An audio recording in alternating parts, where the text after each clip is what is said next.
IB Nation, welcome back to another episode of the Irish Breakdown Podcast brought to you by FanDuel. Happy Thursday, everyone. You guys know what that means for us here on the Irish Breakdown Podcast. Today, we're going over our game predictions. We're going to give our final score predictions. We're going to talk through how we see this one playing out. And then we're also going to give some game records. We're going to talk about some matchups that matter. Once we're done with that, we're going to, like we've done every single week here, really since the start of November, is we are going to start talking about a playoff rooting guide for Notre Dame. There's some big games going on, both from their past opponents and some future opponents and on the national level. And then we're going to wrap up today's show by talking about some of the bigger games around college football. And we're going to be previewing some of those big games happening around the country in this weekend's college football slate. But before we get to all of that, Brian, we are going to talk about Notre Dame and Pitt and give our predictions for this game. This is a big one. 12 p.m. kickoff on ABC inside of Acrisure Stadium. Notre Dame travels to Pitt for the first time since 2020. The line keeps moving, man. I looked, and on FanDuel, Notre Dame is now favored by 12.5, and the over-under has moved down to 53.5. So that's the second time in the last 24 hours it's moved from 11.5 to 12.5. So basically what they're saying is, and the over-under went down how much? By 2. So, like, they're basically saying Pitt's not going to score as much as we thought. So I like to hear the sound of that. Interesting with the news that Desmond Reed is good to go, healthy for this game. So it's going to be a fun one. But Notre Dame has covered, I believe, all but one game so far this year of the initial spread. Now, there's been a couple times where the spread grew by the end of the week, and they didn't quite cover that spread. I believe that was the case with USC. Where it was 9.5 at the beginning of the week and then went to 10.5 by the end of the week. Hopefully they can do that again this week. So for somebody that asked, Arrow Guy, thank you so much. Angela's procedure went very well. Big shout out to the Oral Surgery Center in Michiana over in the Mishawaka area. They actually allowed me to go into their conference room and work from there, which was awesome because I needed to be there. I was not allowed to leave the premises because I'm her driver, because she was going to be on some stuff when she woke up from her surgery. So that was very nice of them to do that. So they were very kind, took good care of my wife, and hooked me up a little bit. And so, yeah, it was good. But she's doing good. She's upstairs sleeping right now with Rita and Sadie. And so I'll wake her up after the show, make sure she takes some meds, and be good to go. So thanks, everybody, for asking. And, I appreciate you. And I'm ready to talk some football. I am as well. Glad to hear that her surgery went well, but let's talk some ball here, Brian. And before we dive into what our individual predictions are, just wanted to highlight real quick, this is a very meaningful game for Notre Dame. And with the playoff rankings coming out, it's easy for a lot of people to look forward and talk about, just handle business these next 3 weeks, and Notre Dame's in the playoffs. And now it's a question of if they're on the road or hosting, and all of that is good. But the biggest part of that is you have to handle business in 2 days. And you are playing your final top 25 opponent in the regular season. When you go play Pitt, they're winners of 5 straight. Notre Dame is winners of 7 straight. This is a historic rivalry. They've played in some good games throughout the years. I mean, games that I remember 2012, and Pitt wasn't ranked in that game. Notre Dame was 3rd undefeated. I was at that game. And that was the last game I was at as a fan. One of only 3 games I've ever been at as a fan. So I went to the USC game in 07, I went to the Pitt game in 2012, and then in 2021 for the Fiesta Bowl, I actually let Vince cover the game, and I bought my dad and my nephew tickets to the Fiesta Bowl. So I went there as a fan. But, yeah, that was a wild day because I'm like, the one game I get to come to, we had a bye that week because I was coaching at the time. We had a bye that week. I'm like, the one game I get to come to, they're going to get beat by flipping Pitt. I think it was like 17-6 at halftime. So it's funny, small world, Trev. You and I were same time. I don't even think about telling people how old you were or what grade you were in. Okay. So just leave it at you were there. All right. And we'll just move on from the conversation. All right. I think my dad, I don't think my dad had to change my diapers in the. Oh, okay. All right. Well, everyone, it's been real. Appreciate Trevor being a part of what we've been doing in the Irish Breakdown, but Oh, that's good. But no, it is a great rivalry. I mean, the 2018 game was like that too, Trevor. I mean, they were trailing in that game until the Ian Book touchdown pass in the fourth quarter, Miles Boykin. I mean, I just remember that first drive. You're like, oh, this is going to be one of those days, right? You have a quick, I think it was like 3 and out. And then I think it was Nico Fertitta jumps off sides on a punt. And then Pitt just goes on like this 19-play drive, and you're like, it's going to be one of those days. It's going to be one of those days. And Notre Dame got it done. Recently, Trev, it has not been as competitive. Notre Dame obviously blew Pitt out in 2015. You did have the 2018 game. The 2020 game was 45-3. The 23 game was 58-7. But I'll say this is a much better Pitt team than those two Pitt teams that Notre Dame dominated. So if Notre Dame wins this game 58-7 or 45-3 or anything like that, then that's one heck of a performance, because this is a much better Pitt team. Trevor, you said it, like, they're hot. I mean, they've got 5 straight wins, and other than the road game at Florida State, a game they won by 3, Pitt has dominated their other 5 opponents. They beat Boston College by 41. They beat Syracuse by 17. They beat NC State by 19, and they beat Stanford by 15. And I believe Stanford scored last in that game. So these are 2 very, very hot football teams. And we're going to see, can Notre Dame be the first team to hand Mason Heinzel a loss in his career? We'll find out. We are definitely going to find that out. It's a big one. And Notre Dame has a lot to prove in this game outside of just, hey, go out and win. We talked yesterday about the offense needs to stack consistency. For the defense, it's no steps back.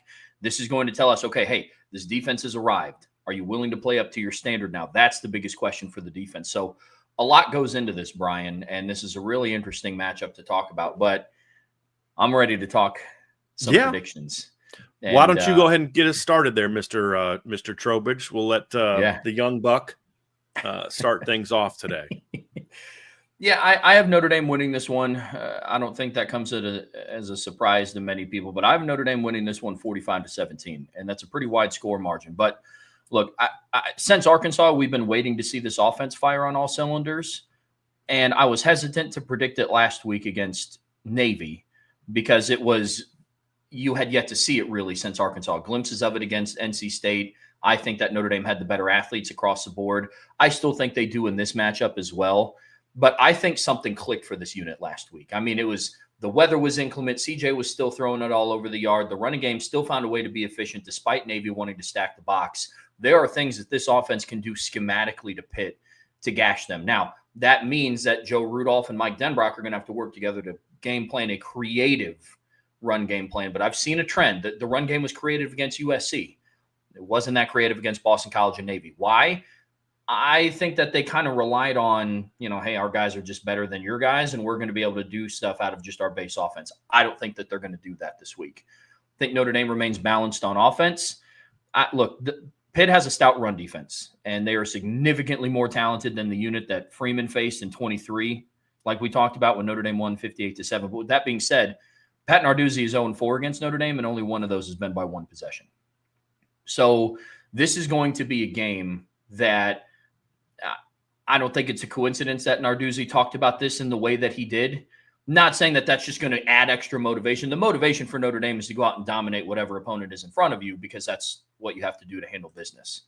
I think CJ Carr is set up to have a field day. I honestly, against this really aggressive defense, he's going to have multiple opportunities for one-on-one shots. And like we talked about yesterday, I think they're going to do some of that early. This is a week where they'll have to utilize the pass to soften the run, in my opinion. Get Jeremiah Love and Jadarian Price going. I think Fields is going to have to win his matchup with Rashad Battle. Eli Raridan is going to have to win some of his opportunities and have some opportunities to make some big plays. And then, defensively, there's still a heavy emphasis on shutting down the run. I think the pass defense this is probably their biggest test remaining in the regular season. We're going to talk about it in a little bit here when we talk matchups, Brian. But yeah, I think this is going to be a week where we see the secondary as a whole play as a cohesive unit. It's like I said yesterday, you see Leonard Moore here have a good game, or then you see Tate Johnson here have a good game. But then in between, it's kind of It's not everybody all inclusively. I think we see them play like a cohesive unit this weekend. So I really think that this is going to be Notre Dame from the jump, similar to the Arkansas game. I don't think Notre Dame's going to be up 42-13 or 7 or whatever they were at halftime against Arkansas. But I do think that they take a good-sized lead into halftime, and then this has been an extremely dominant second-half team, and I think Notre Dame puts it away. I think they win 45-17, Brian. So I'm going to change up the order a little bit because I want to kind of ask you some matchup questions now before I get into mine. What is the matchup? What's the one matchup on offense? And then I'll ask you the same question on defense that you think there's several important matchups in a game like this, but what's the one matchup on offense and then the one matchup on defense that you think is most important in this football game for Notre Dame to be able to win the game in the manner in which you're predicting? Yeah, on offense, it's Anthony Knapp. Anthony Knapp going up against Jimmy Scott. Jimmy Scott, like we said, is their most productive edge player on defense. One of their most productive D linemen on defense. He leads the team in total pressures. He leads the team in sacks plus hits on the quarterback. I think he's second on the team in tackles for a loss. Now, we talked about the level of competition this offense has faced lately, and it hasn't been that impressive. Now, we've also mentioned that this Notre Dame is doing to the lesser competition what you should. Anthony Knapp hasn't allowed, and I want to make sure that I'm saying this correctly, Anthony Knapp has only allowed 4 total pressures since Texas A&M and 1 sack allowed since Texas A&M, according to Pro Football Focus. Those are really, really good numbers. I have him down as having a couple more pressures than that, but even if you add the couple, that's 1 a game. Yeah. I mean, actually less than 1 a game. I have him down for 6 pressures since A&M, that's 7 games. It's less than 1 a game. Pressures, not sacks, pressures. Yep. So, yes, he's been playing really good football. But now this is going to be his final big test going into really to finish the regular season. I'm predicting CJ Carr to have a really good game. But for him to do that, the offensive line, Anthony Knapp specifically, and Emil Wagner if he's matched up with Jimmy Scott, but specifically Anthony Knapp matched up with Jimmy Scott, he's going to have to take care of business. He's going to have to finish plays. If he gets beat, which is going to happen, that's not an Anthony Knapp thing. There's no left tackle that just doesn't get beat for an entire game against a quality opponent. But you have to finish the play. If you get beat around the edge, ride him out. You're going to have to do things and do your job correctly for CJ Carr to have that type of game. So if Notre Dame does win 45-17, then yeah, I definitely think that Anthony Knapp is going to have to do his job. How about on the other side of the ball? I said this is going to be a big test for the secondary.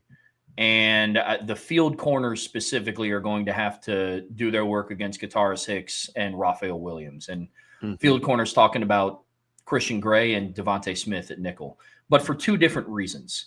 This is a really interesting matchup, Brian, because you look at Devontae Smith, I would say that, we're halfway through November, and I think that he's still a relative unknown to this defense because of health. Yeah.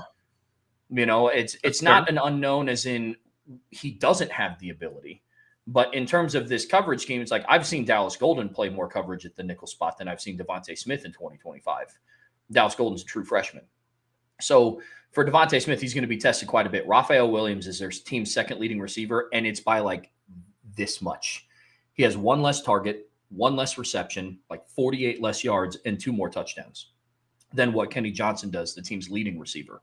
And so Devontae Smith is going to get targeted this game. He was really efficient at Alabama, didn't allow a single receiving touchdown when he started at Alabama. That's going to have to continue. They use Raphael Williams when they get down into the scoring zone. He's going to have to play discipline. And then for Christian Gray, it's different because we know what Christian Gray is capable of. He's now fresh. He had the bye week. He sat out against Boston College, and then he sat out against Navy. This is now the time where it's like, okay, I'm expecting we see the Christian Gray that we were expecting to see back in September because now you're fresh. Now the system that you're playing is no longer brand new. You've seen it. And I think now is just kind of the time frame. If Notre Dame is going to play a cohesive game in the secondary, that doesn't mean Leonard Moore and Adon Schuler and Tay Johnson and Devontae Smith handle business, but then Christian Gray kind of struggles. Or it doesn't mean that Christian Gray is good and Adon Schuler and all the other aforementioned players, but then like Devontae Smith struggles. Those 2 guys to the field are going to have big games for Notre Dame this weekend. I dig it. So you were 40, you said 45-17. Yes, sir.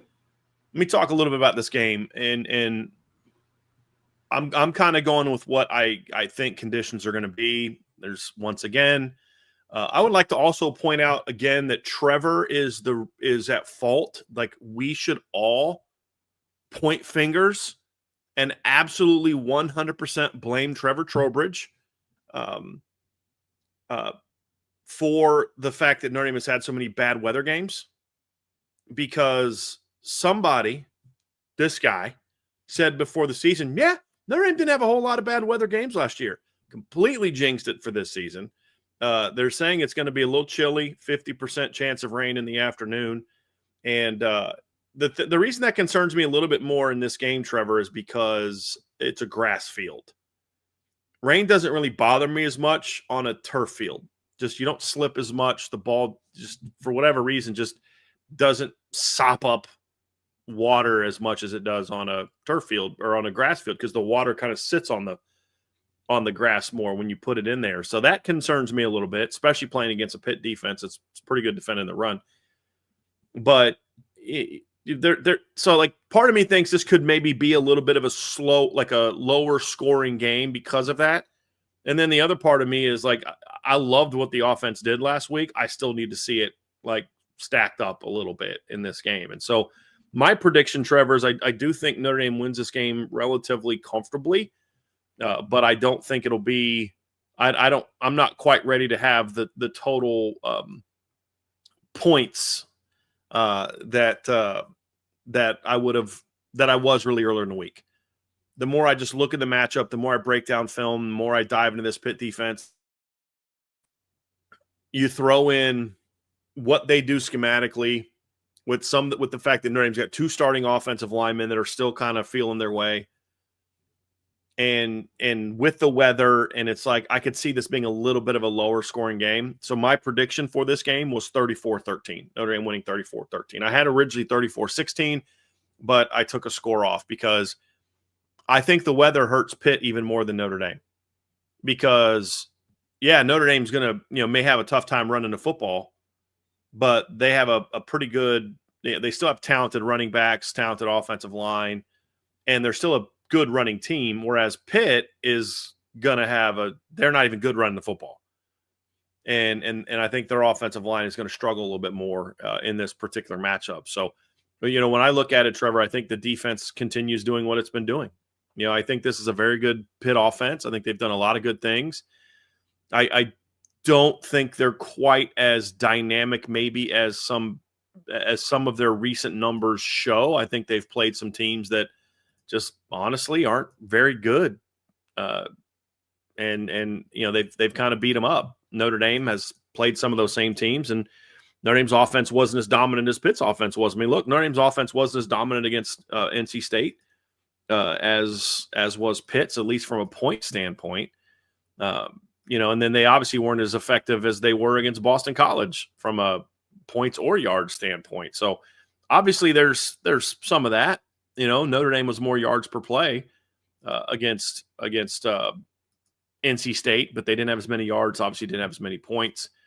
And Boston College was an interesting game because Pitt had 50 more yards and 23 more points than Notre Dame did, but Notre Dame averaged 8.3 yards per play, whereas Pitt averaged 5.7.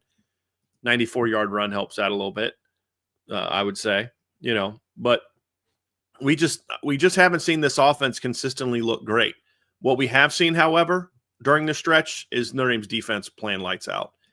And this is a defense that is very different than the defenses that Pitt has played. I mean, Boston College ranks 126th in the country in total defense, just kind of looking at the teams that Pitt has played during their current 5-game win streak.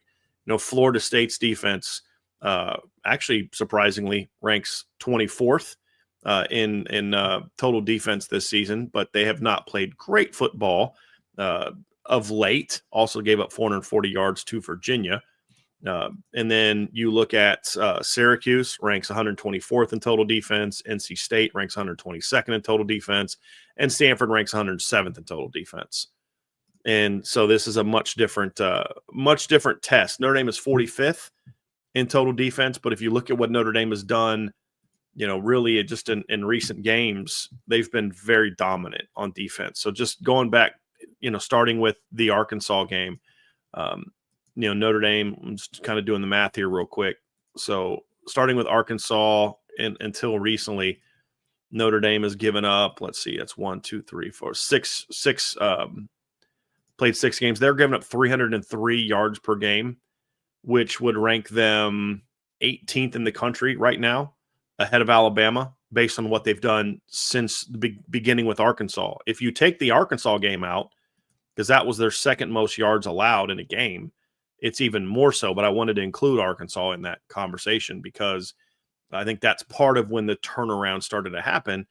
And the thing about it, Trevor, is when you look at Notre Dame's defense, they've been tested a lot more, in my opinion, than what the Pitt defense has been tested. So when you look at Notre Dame's performance in that period of time, they play an Arkansas offense that ranks 8th in college football in total yards. They played an NC State offense that ranks 27th in the country in yards per game.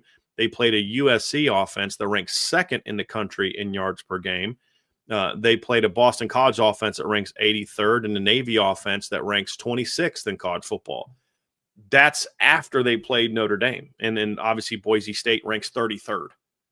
So Notre Dame's entire schedule has been made up of teams that rank in the top 40 in total offense, with the only exception being Boston College. And that team scored 10 points. So this defense has not beaten up on bad teams, right? Like you could argue Pitt's offense is done. Now, I think what Pitt's done is legit on offense. Like, they're legit good. I just don't know that the numbers are quite as good if they were playing a bunch of defenses that rank in the top 40 and really top 40, all but one of them rank in the top 35. They played, think about that. Notre Dame's yards per game over the last 6 games would rank them 18th in all of college football, despite playing the number 2, the number 8. What was it again? It was 2, 8, 26, 27, 33 offenses during that stretch. Pitt's offense ranks 35th. So we've been here before. So I'm actually more confident that the Notre Dame defense is going to really step up. I think the offense is going to play fine. I just think the way that Pitt defends, plays defense, they do things that have given Notre Dame's offense some problems, especially with 2 young starters on the offensive line. I think Notre Dame will hit some big plays, but I think you're going to see some inefficiency in this game as well. Unless the offensive line can really just this is the moment they come together and gel. If the offensive line comes together and they gel, and the rain doesn't have a negative impact on their ability to throw the football, I think your score is right where I would be. I just think those those things all kind of factor into me on why I have a little bit of a lower scoring game, but I think it's going to be pretty clear early on that it's going to be a long day for Pitt, especially offensively. And so I don't know that it's going to be like a pretty game. Sure. But I think it's going to still be a convincing game. And at the end of the day, I don't care if you win by 21. If you win by 21 points, I don't care if it's 21-0 or 42-21. I just, it's about the dominance, and I think that's kind of how I see this game playing. Now, because you have the game being a 28-point game. We're a touchdown off. Yeah, I'm a 21-point game, and I'm factoring in weather into that as part of my conversation. I'm sure you did too, but I'm factoring weather into that conversation for me. No, completely. Last game against Navy and watching how well CJ was able to throw it in inclement conditions gave me a lot of confidence, because against USC, the offense dominated on the ground, but through the air, that was probably CJ's worst game of the season. And it was, inclement weather definitely played a factor. But your score prediction was 34-13, correct? Okay. If that, is assuming your score prediction comes true, what are 2 matchups you're going to be paying attention to? One on offense, one in defense, for that score prediction to kind of happen. I think the big one for me is Malachi Fields. And there's several we could look at. I thought about going with the interior offensive lineman against Pitt's interior defensive line, which I know is a matchup you and I have been talking about this week in our conversations. It's important, very, very important. You mentioned a really important one with Jimmy Scott going against Anthony Knapp. That's a big one.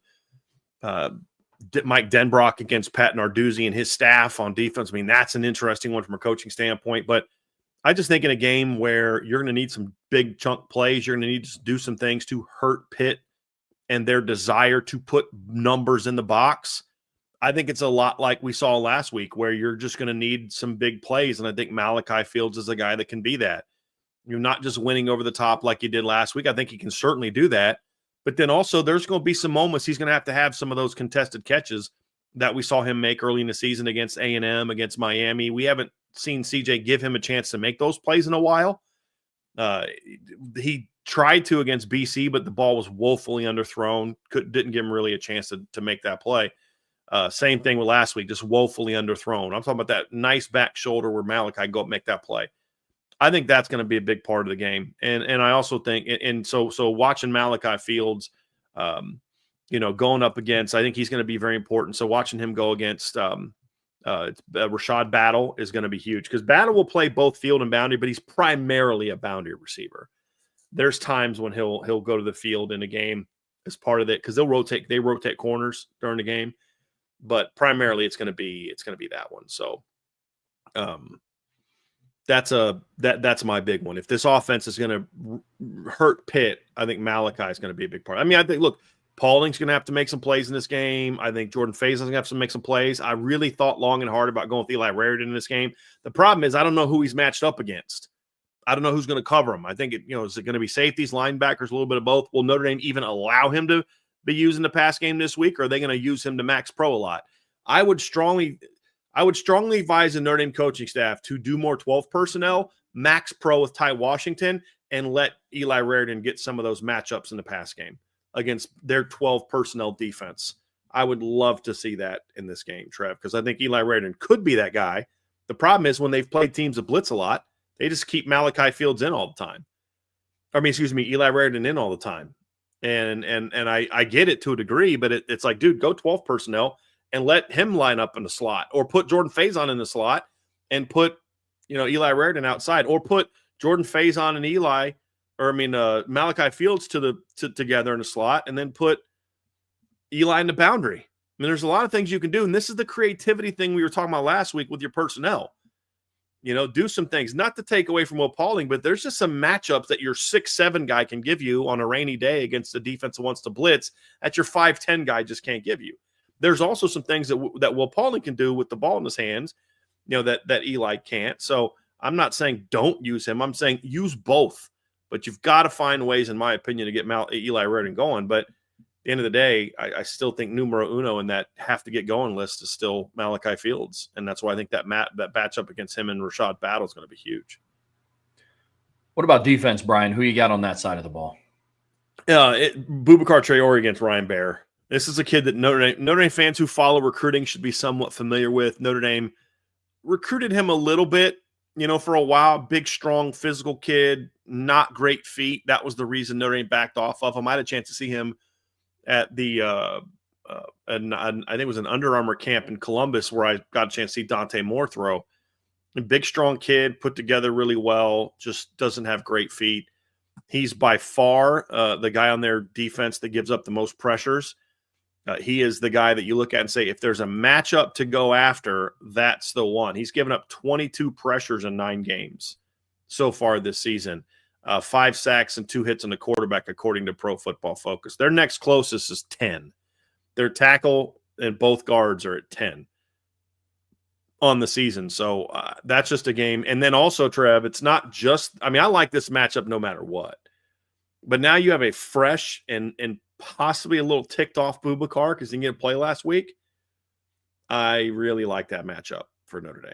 I think that's one of those big ones, and I probably talk a little bit more about this. Actually, do you want to just transition into the game wreckers? Oh yeah, this will be my first one on defense. Let's just go defense first, because I don't want to double up on the conversation. My number one game wrecker in this game is Boubacar Traore, also, which factors into why this is the matchup that I care most about in this game, because I think run game wise and pass game wise, he can dominate his side of the field.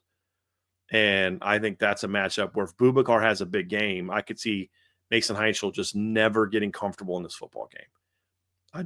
I absolutely could see that. So that's my number one game wrecker on defense. How about you, Trev? Yeah, Boubacar's mine for that reason. He's fresh now, and he is now at the point where, he's Notre Dame's most productive defensive end, most efficient defensive end. Leads the team in sacks, pressures, sacks plus hits on the quarterback. And now he's fresh. Think about the timeline for Boubacar Traore. He went bye week, Boston College, where he had a pretty good game. and then basically a third bye week. Not that he didn't practice, or like he's fresh, not because of injury. It's not like he's coming back from, a concussion or coming back from like an elbow thing. It's his skill set just didn't really favor in a matchup against Navy. I get it. They had 22 passing yards in the entire day without Boubacar Traore playing a snap. Definitely going to be a big one. I'm with you. He's my first one. My second one on defense is Kingston.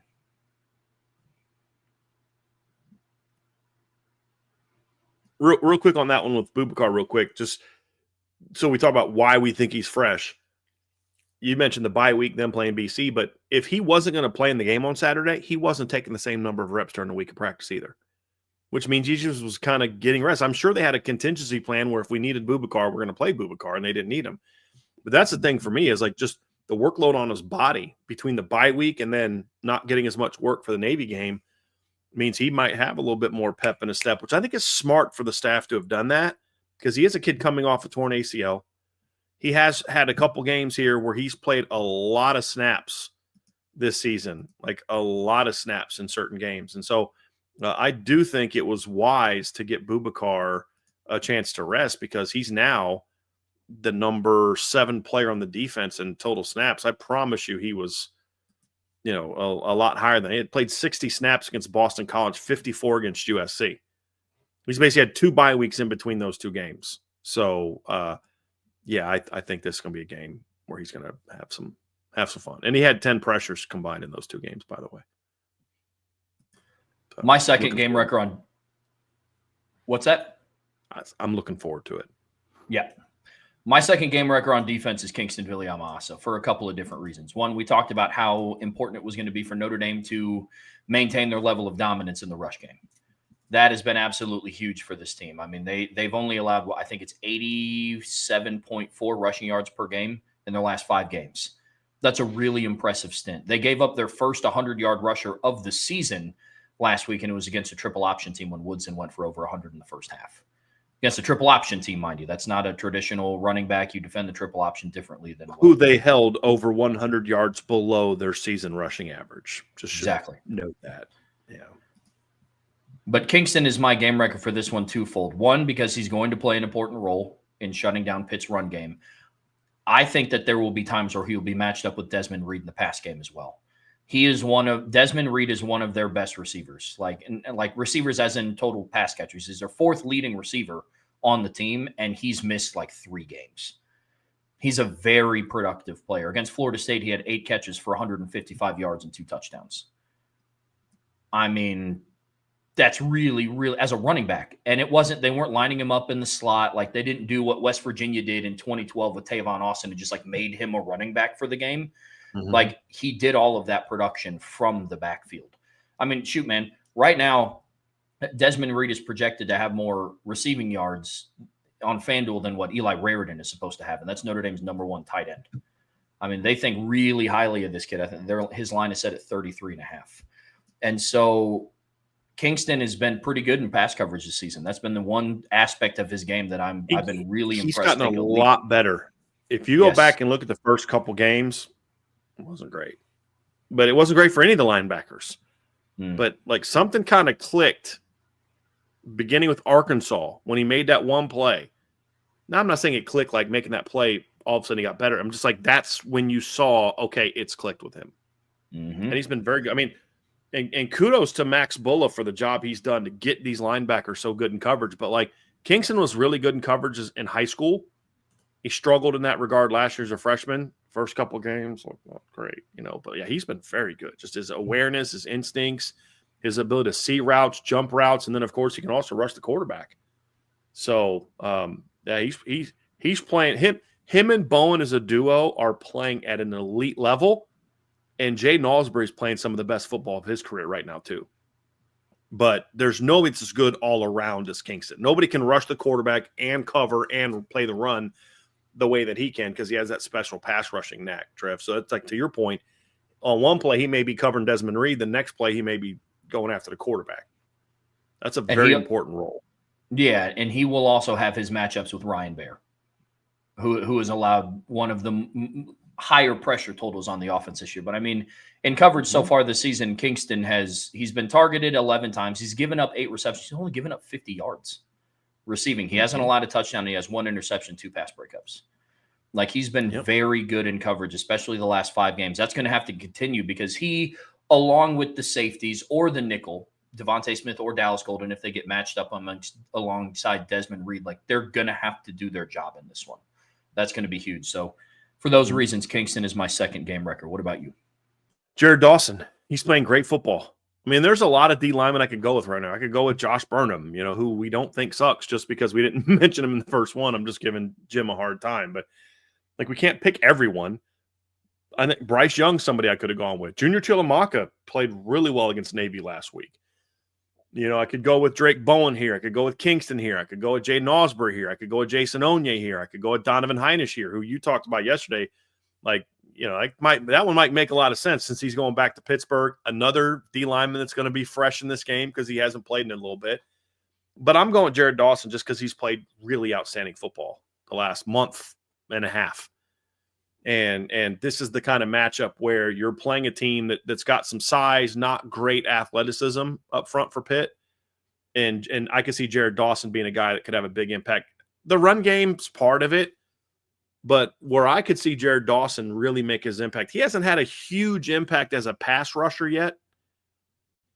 That's what he kind of came in as. I could see this being the game where, he ends up having a big impact. I mean, the 2 interior linemen for Pitt have the 2 guards, I should say, have both given up 10 sacks or 10 pressures this year, which is a pretty high number for a guard. I mean, just for context, last year Billy Schrouth played in 12 games and he had 8. He gave up 8 pressures. So the fact that right now Ashton Craig leads the Notre Dame team with 9. The next 2 highest are 7 from Nat Lambert, 7 from Knapp. Billy Schrouth and Sullivan Absher combined have given up 3.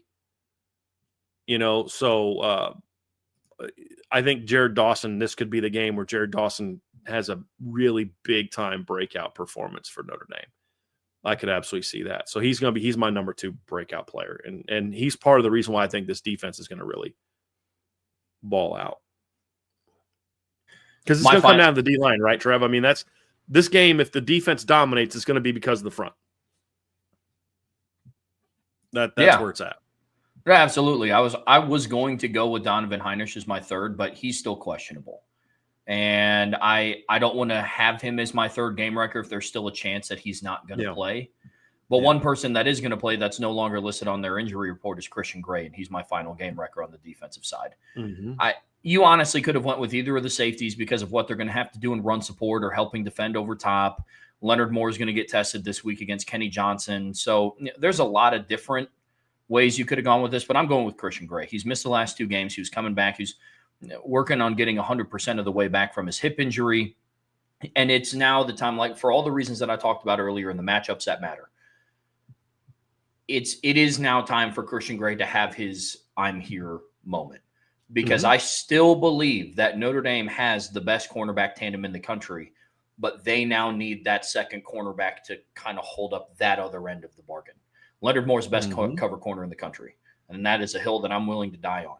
But for them to be the best, like we talk very highly about Notre Dame's running back room, about how, hey, this is the best running back room in the country, and it's not just because they have Jeremiah Love. It's also because they have Jadarian Price. I'm talking about this in a very similar light. For Jadarian Price, hey, bro, you got to stop fumbling inside of the 10. Like that is doing your part to being a part as, a member of the best running back room in the country. For Christian Gray, I think he's a part of the best cornerback room in the country. But now it's time to play with a level of consistency. And he's going to get tested against Katarius Hicks. He will. So he is my third and final game record. I think he has a complete performance. He was going to get tested no matter what. But the fact that he's missed 2 games is only going to add to their desire to say, let's see how healthy number 6 is. And hopefully Christian can do to them in this game what he did to him a couple years ago, which is make some big plays. Because you remember that one-handed interception he had 2 years ago? That was against Pitt. Hopefully he can have another big performance. Like, that's going to be something interesting and fascinating, Trevor. He's not my number 3, but Christian is an intriguing one. Do you remember – I think I might have talked about this yesterday, but do you remember in 2018 – early in the year, like Troy Pride was struggling. Like he just was very inconsistent. Really had a rough game against Vandy. Just wasn't playing great football, despite being a pretty good player in 2017 at the end of the year. He got hurt and missed the Pitt game. And let me go back and look and see what game that was on Notre Dame's schedule. So that was 3, 4, 5, 6, the seventh game of the year.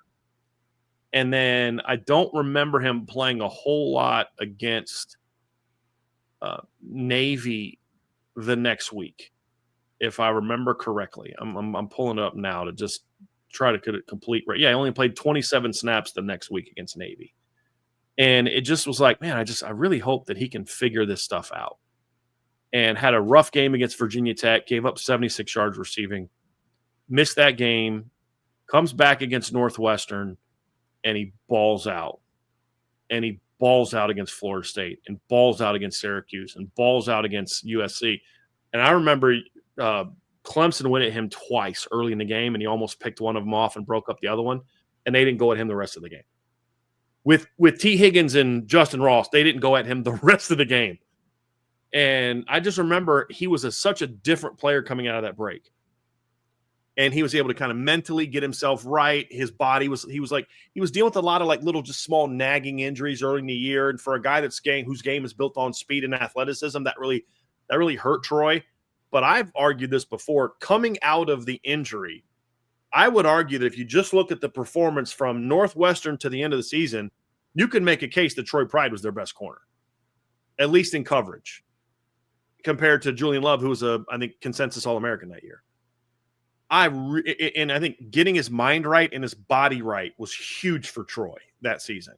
And then, of course, in 2019, he was outstanding.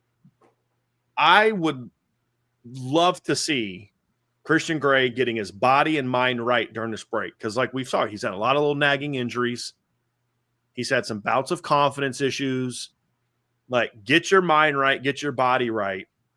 And you've got a chance to go out there and maybe have that sort of, okay, now I'm going to really turn it on moment like Troy Pride did. And if he does, this is a game where you're going to see that, to your point, Trev. If that turnaround is going to happen, this game will show that. Or it's just going to be, okay, Christian is who he is. He's going to have some really good snaps and some really not very good snaps, and you just have to learn to live with it. But I'm very curious to see that one. My number 3 is Tay Johnson, because if we're right about Boubacar and Dawson, and you've mentioned Donovan Heinisch, who, if you knew he was going to play, would have been potentially one of yours. Bryce Young is playing better and better every week. Josh Burnham is on fire lately, which we've talked about. I think the pressure is going to be there. And I think the guy that can make him pay the most for that is going to be Tay Johnson.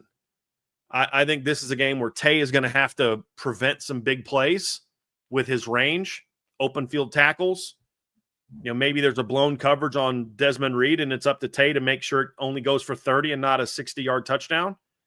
But I think he's the guy that could really make Mason Heinschel pay if the front can really pressure him.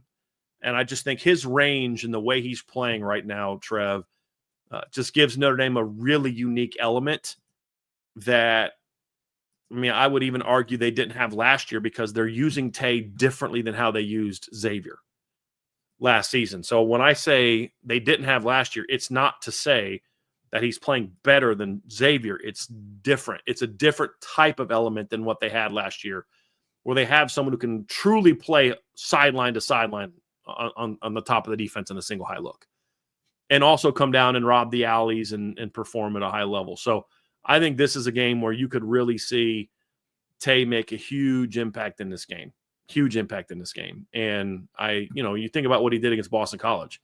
He had 2 picks and almost had a third, and I just think he's a guy that's poised for a big couple game-changing plays in this game. So that's my final one for my game wreckers. Let's talk offensive game wreckers here, Brian. And for me, I don't know how it was for you, but offensive game wreckers was very straightforward. My first one is C.J. Carr. I talked earlier this week about Notre Dame's inconsistencies on the road. One of their consistencies on the road has been C.J. Carr. Even in his first career start on the road against Miami, completed 63% of his passes, 221 passing yards, threw for more yards than what Carson Beck did. He had 3 total touchdowns, had a passer rating of 145.5. In their next away game, he went 22 of 30 for 354 yards, completed 73% of his passes, and 4 touchdowns. One of the lone bright spots on offense in the Boston College game that was super sloppy. One of the reasons why they did win by 15 and still win by double digits is because Carr completed 72% of his passes, 299 yards, 2 touchdowns. Picked up a first down with his legs as well. And so he's my first game wrecker in this one. This is your final big test of the regular season. You need your dudes to be dudes. And Notre Dame's starting quarterback has been playing like a dude this season. And so he's going to be in it will be a hostile environment. It's a sold-out stadium. You're playing against a very athletic defense. So this goes even beyond the performance of what he does from a numbers perspective. This goes into making sure that you're in the correct checks. Pitt's going to throw a lot at you. They're going to slant. They're going to twist. They're going to send additional pressure. CJ, on top of the offensive linemen doing their job, is going to have to make sure that the protection is set correctly. He's done a good job of that over the last couple of weeks. That's going to have to continue.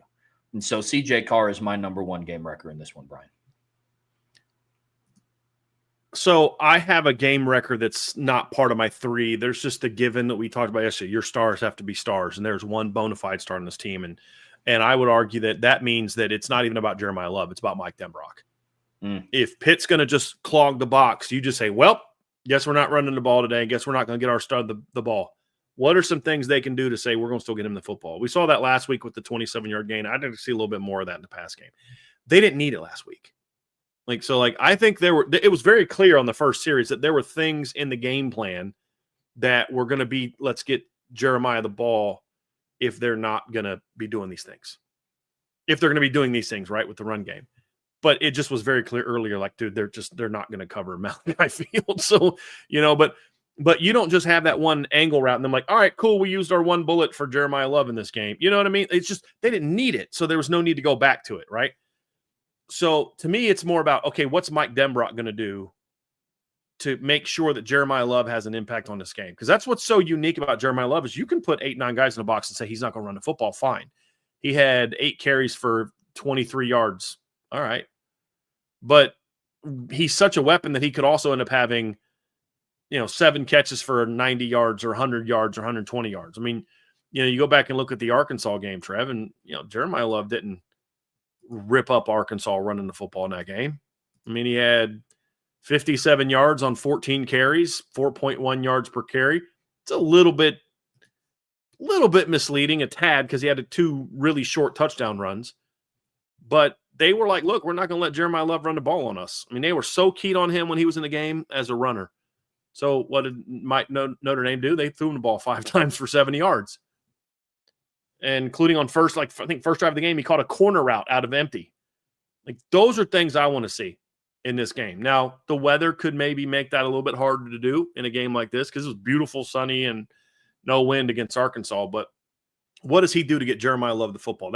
That's more of my game record, because if you do things to get Jeremiah Love the ball other than just handing the ball on inside zone and mid zone all day and duo all day against an outnumbered box, then you could limit what he does. But Mike Denbrock's been pretty good this year at finding ways to get him the ball in big games.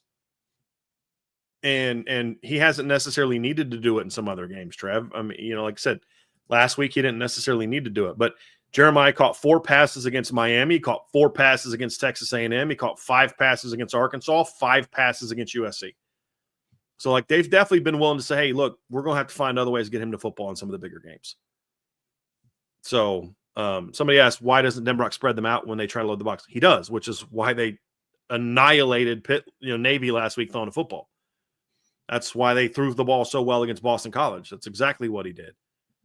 But so he's number one for me as a player, as overall. My number one player is the same as yours, CJ Carr, because you're starting to hear some of the whispers. Oh, I'm hearing it this week. It's like, when something's said by a couple people, then everybody jumps on it and runs with it. I'm hearing CJ Carr's been great, but he wasn't great he hasn't been good in some of the big games. I'm like, are we just going to pretend that Texas A&M wasn't a big game? We're just going to, he wasn't very good against USC. Wasn't very good against Miami.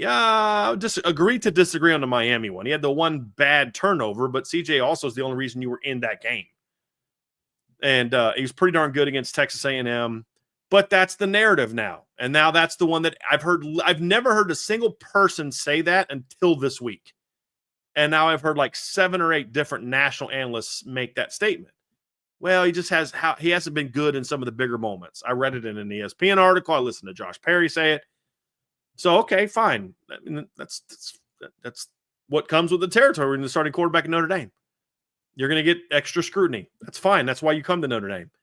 This would be a great game for CJ to say, okay, I don't handle big games, huh? Okay, cool. Pitt wants to put a bunch of guys in the box and force me to beat them, huh? Cool. All right, let's do it. Bam, let's go out there and have a big game. And he needs to do that. He needs to have that game. Now, the offensive line needs to help him, but he needs to have that kind of performance. I want to see CJ Carr kind of have that, what do you have to say now kind of performance in this game. That's my number one game record. What's number 2 for you, Trev? Malachi Fields. I'm going to say it every time they have a big game, and I'm going to continue to say it every single time they have a big game. It's games like this why you brought Malachi Fields into South Bend. I like what Will Pauling has done this year. I like what Jordan Faison has done this year. Unfortunately, we haven't got to see what Jaden Greathouse was expected to do this season. To a degree, we haven't really seen what Eli Raridan has been expected to do this season. He's ran very hot and cold depending on what the offensive game plan dictates. But it's still wild to me that Ty Washington found the end zone this season before Eli Raridan. Different conversation for a different day. But you got to start throwing things at defenses that they haven't seen already. With all due respect to Jordan Faison and Will Pauling, they've seen 5'10" shifty receivers.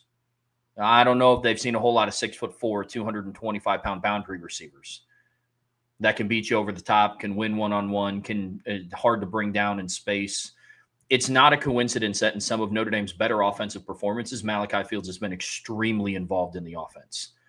Extremely. I mean, he had 3 catches for 48 yards against Miami. They all came in the second half, I guess outside of his fumble.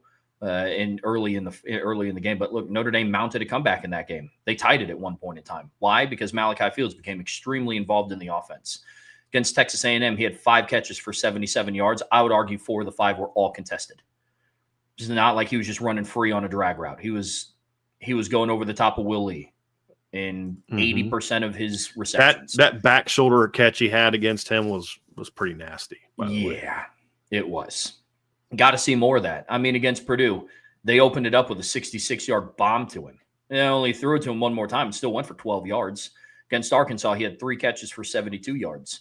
One of those came on the fake punt, but I would argue he would have still been at that. I mean, he opened the game. I think it was early in the game. He had a big play called back by a holding penalty, I think. Or it was negated by some offensive penalty. So, Malachi Fields has been, I mean, look at last week. Notre Dame put 49 offensive points up on the board. He had 4 catches for 97 yards. And if CJ Carr didn't fumble the play action fake, he would have been over 100. He would have had 5 for over 100 and a touchdown. Mm-hmm. And so Malachi Fields is my second one. We said it all week in games like this and big matchups. You need your guys, your dudes to be dudes, your stars to be stars. And that's Malachi Fields for this receiving corps. Yep. I'm with you. I got nothing to add. You're going to need, it's everything I already said earlier in the I did the same thing earlier. Sorry. It's all good. Luckily I was mute. I'm like banging my mic around. But no, everything I said earlier in the matchups thing is spot on. You're going to need Malachi to make some big plays in this game. This is the kind of game you brought him in here for. So yeah, I expect him to have a big game. Last one I'm not going to spend too much time on here because we've talked about him a lot already, but it is Anthony Knapp. He's my final game wrecker for everything that he's going to have to do in the run and the pass game. Anthony Knapp has always been solid in the run game. He's going to have to be more of that this week, and he's also going to have to do, really his best against Jimmy Scott, their most productive defensive end, to keep CJ Carr's blindside clean. Because for all the things that we talked about, what Mike Denbrock is able to do, and what CJ Carr is able to do in this game, what Malachi Fields can do in this game. It's all going to be for naught if CJ Carr gets pressured, and Anthony Knapp is going to have a really good game. And he's had really good games up to this point. Like, he is now showing that, to people like me, he is showing people like me, say, hey, Trev, this is what you should expect from the left tackle at Notre Dame. I agree. That's what I expected to see against, NC State and Boston College and Navy and USC and Boise State. Now it's time to do it against another ranked opponent. And so this one's going to be huge. Anthony Knapp is my last one. Mine is a complimentary player. One of two complimentary players needs to be a game wrecker. And it's either Jadarian Price or Eli Raritan. We've already talked about CJ, J-Love, Fields. Games like this, you're going to have complimentary players. A lot of times you're going to have to make some of those big plays. Maybe they don't have the 9 catches for 120 yards, but where it's like, okay, we're going to kind of really focus on taking this guy out of the game. And you think back to the NC State game where NC State, remember what Malachi Fields up to that point in time in the season was doing. He was your most productive receiver, your best receiver. He was coming off a pretty good game against Boise, had a big game against Arkansas. He had 3 straight 70-plus yard games and was a big play weapon. And NC State was like, yeah, we know this guy. We've had problems with him before. We're going to take him out of the game.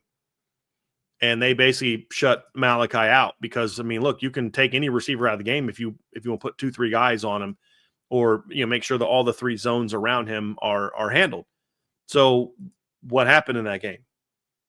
Eli Raritan went 7 catches for 109 yards. Like that, you think of the Florida State game last year where Florida State was like, whenever number 4 was on the field, Florida State's entire focus, 11 dudes, 4. And he had like something like crazy, like 13 yards on 9 carries, something crazy like that. I'm actually going to look at his stat line because it was like just like a ridiculously bad stat line because the team was completely focused on him. He had, let me go back to that. It was 19 yards on 9 carries. So I wasn't that far off.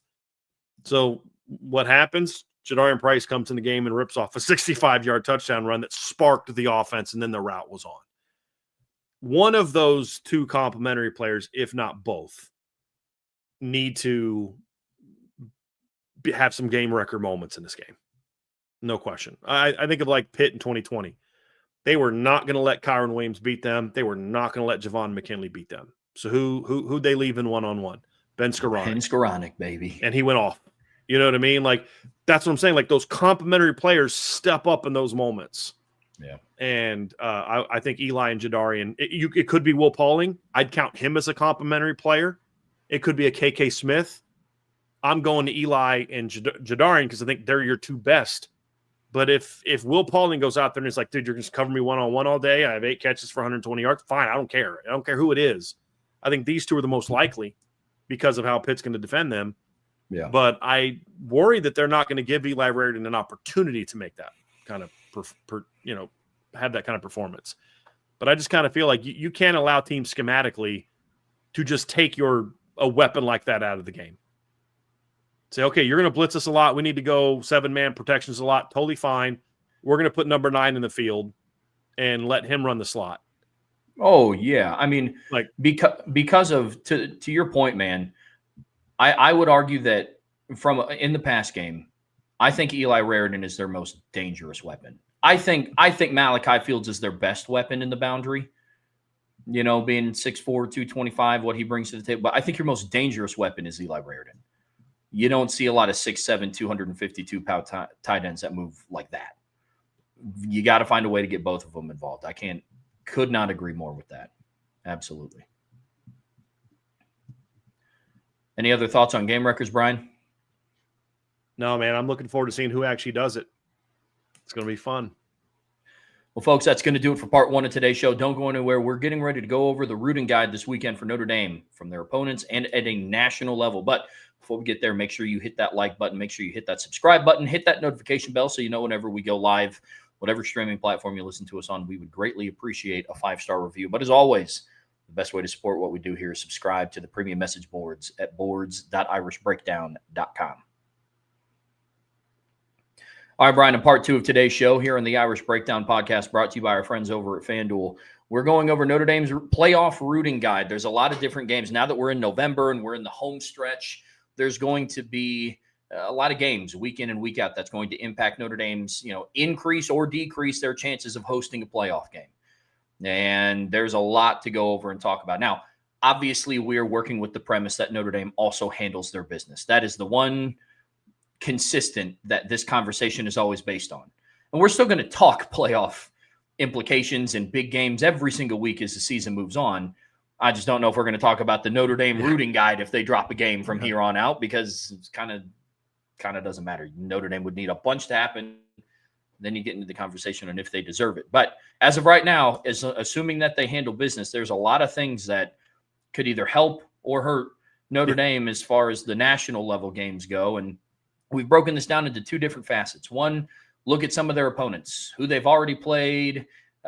Some of them we'll talk about later on, and who they have yet to play. Not really talk about Syracuse, Stanford that much this week. But Brian, when you look at Notre Dame's opponents, the first one, number 24, South Florida, travels to play Navy in a game where I'm assuming Blake Horvath will be going in this one, but this is a big one for the midshipmen. It is, Trev. And, I love how you say, like, look, we're going to preview the big games no matter what. We just may not do the rooting guide anymore if Notre Dame doesn't handle their business. I was like, is that a threat? Yeah, it's kind of a threat. I dig it. Look, this is a big game in a lot of different ways, Trevor. Number one, Navy has a great chance. They are, of the 7 to 8 schools in the G5 battling for a playoff spot, they're in the bottom couple because of that loss to North Texas. Like, in my opinion, right now, South Florida's ahead of them, obviously. I would argue Memphis is still ahead of them. I would argue that James Madison is ahead of them. I think you could make a case that North Texas is clearly ahead of them because they're 8-1 and beat Navy. 8-1, 9-1, and not 8-1 and beat Navy. You could argue that maybe 7-2 Western Kentucky, 7-2 San Diego State. Like, there's still some teams in there. Navy's in the bottom half of that group. They're clearly behind South Florida, clearly behind Memphis, clearly behind North Texas, and I would imagine behind James Madison. This is the kind of game that can change that. This kind of game can boost you up because Navy still has a chance, if they run the table, to jump into the college football playoff. They really do, because they can take out 2 of the 3 teams that are currently ahead of them, because this weekend they have South Florida at home, and then next weekend they go play at Memphis. So Navy's got a shot to be going into the final vote 9-2 with losses to North Texas and Notre Dame without Blake Horvath. So this is a huge game. And then the other part about it is, obviously, this is a game where South Florida is a team like Miami's like, look, that's our other top 25 win. Well, Navy can be like, nope, that's not a top 25 win. And it's just, and then also, I mean, part of it's just for pettiness, for social media arguing. Well, our best G5 win beat your best G5 win. You know what I mean? And we beat our best G5 win by even more than you. Just some of that silliness. It doesn't really impact the committee. But Navy winning this game to go up to what would make them 8-2, 7-2. What is Navy right now? Are they 7-2 right now already? I believe they have South Florida, Memphis, and Army. 3 games left, right? Yeah, so 7-2. Them going 8-2 would obviously boost Notre Dame's overall resume as well. So while hurting other people's resumes and in that regard. So yeah, I think that'd be big for Notre Dame. Oh, absolutely. And look, let's be realistic about something. This is what Brian Newberry was preparing for. He did, personnel-wise, what Pat Narduzzi was basically saying in his press conference. Brian Newberry just didn't come out and say it. But they held out Blake Horvath an hour before kickoff. Once the game got out of hand, Alex Teska came off the field. Like, it is to prepare for the remainder of the G5. Like, yes, would Navy's chances of making the playoffs be extremely bolstered by an upset win over Notre Dame? Sure. What's more realistic? Beating Notre Dame on the road at night inside a Notre Dame stadium, or upsetting South Florida at home? And so I think that's a savvy move. You did it without saying it, but this is what they were preparing for. This is going to be a really fun Group of 5 matchup. I'm hoping, and not just for the Notre Dame implications. I like just when Navy wins. Like, they're a fun team to root for. And so, yes, for all the reasons that you said, big midshipman fan this weekend. Next game, Brian, traveling over to the ACC, NC State, the Wolfpack on the road against number 15 Miami in a game where Miami is favored by 15.5 points on FanDuel. That does not surprise me a ton because of the fact, Trev, when you look at who NC State has been this year, they've been a very dangerous team at home, with one exception, and they've been a very shaky team on the road. They got a home win over a top 20 Virginia team. They have a home win over what's a pretty good East Carolina team, Trev. I mean, that's a 6-3 East Carolina team whose losses are to NC State, BYU, and a 7-point loss at Tulane. They beat Charlotte, they beat Temple, they beat Tulsa all by double digits. They beat Army by 22, Coastal Carolina by 38, Campbell by 53. So that's a good East Carolina team. And they beat them in a game that wasn't as close as the 7-point score showed. And then, of course, this past home game before their bye, they smacked Georgia Tech at home. But on the road, they had a solid win over Wake Forest, got smacked by Duke, got smacked by Notre Dame, got smacked by Pittsburgh. So I totally get why this is a big Miami spread. It would be a lot closer if it was in Raleigh. But this is what Dave Doran needs to do. He needs to figure out, right? He needs to be able to figure out a way to win on the road. Because I mean, this is one of those games where if you're a Notre Dame fan, you want NC State to win this football game. For one, practically speaking, Miami is one of those teams that has a shot to, start nipping on Notre Dame's heels. Because right now there's a big gap between Notre Dame and Miami. Teams start losing and that gap starts to close a little bit. Like what happens if Miami keeps winning out? And because you and I talked about it, Trevin, and I don't know if you mentioned this in your intro, but there's a chance that there's a lot of the teams right after Notre Dame, like from 10 all the way down to, gosh, I mean, who doesn't Vandy doesn't play this weekend. So from 2 to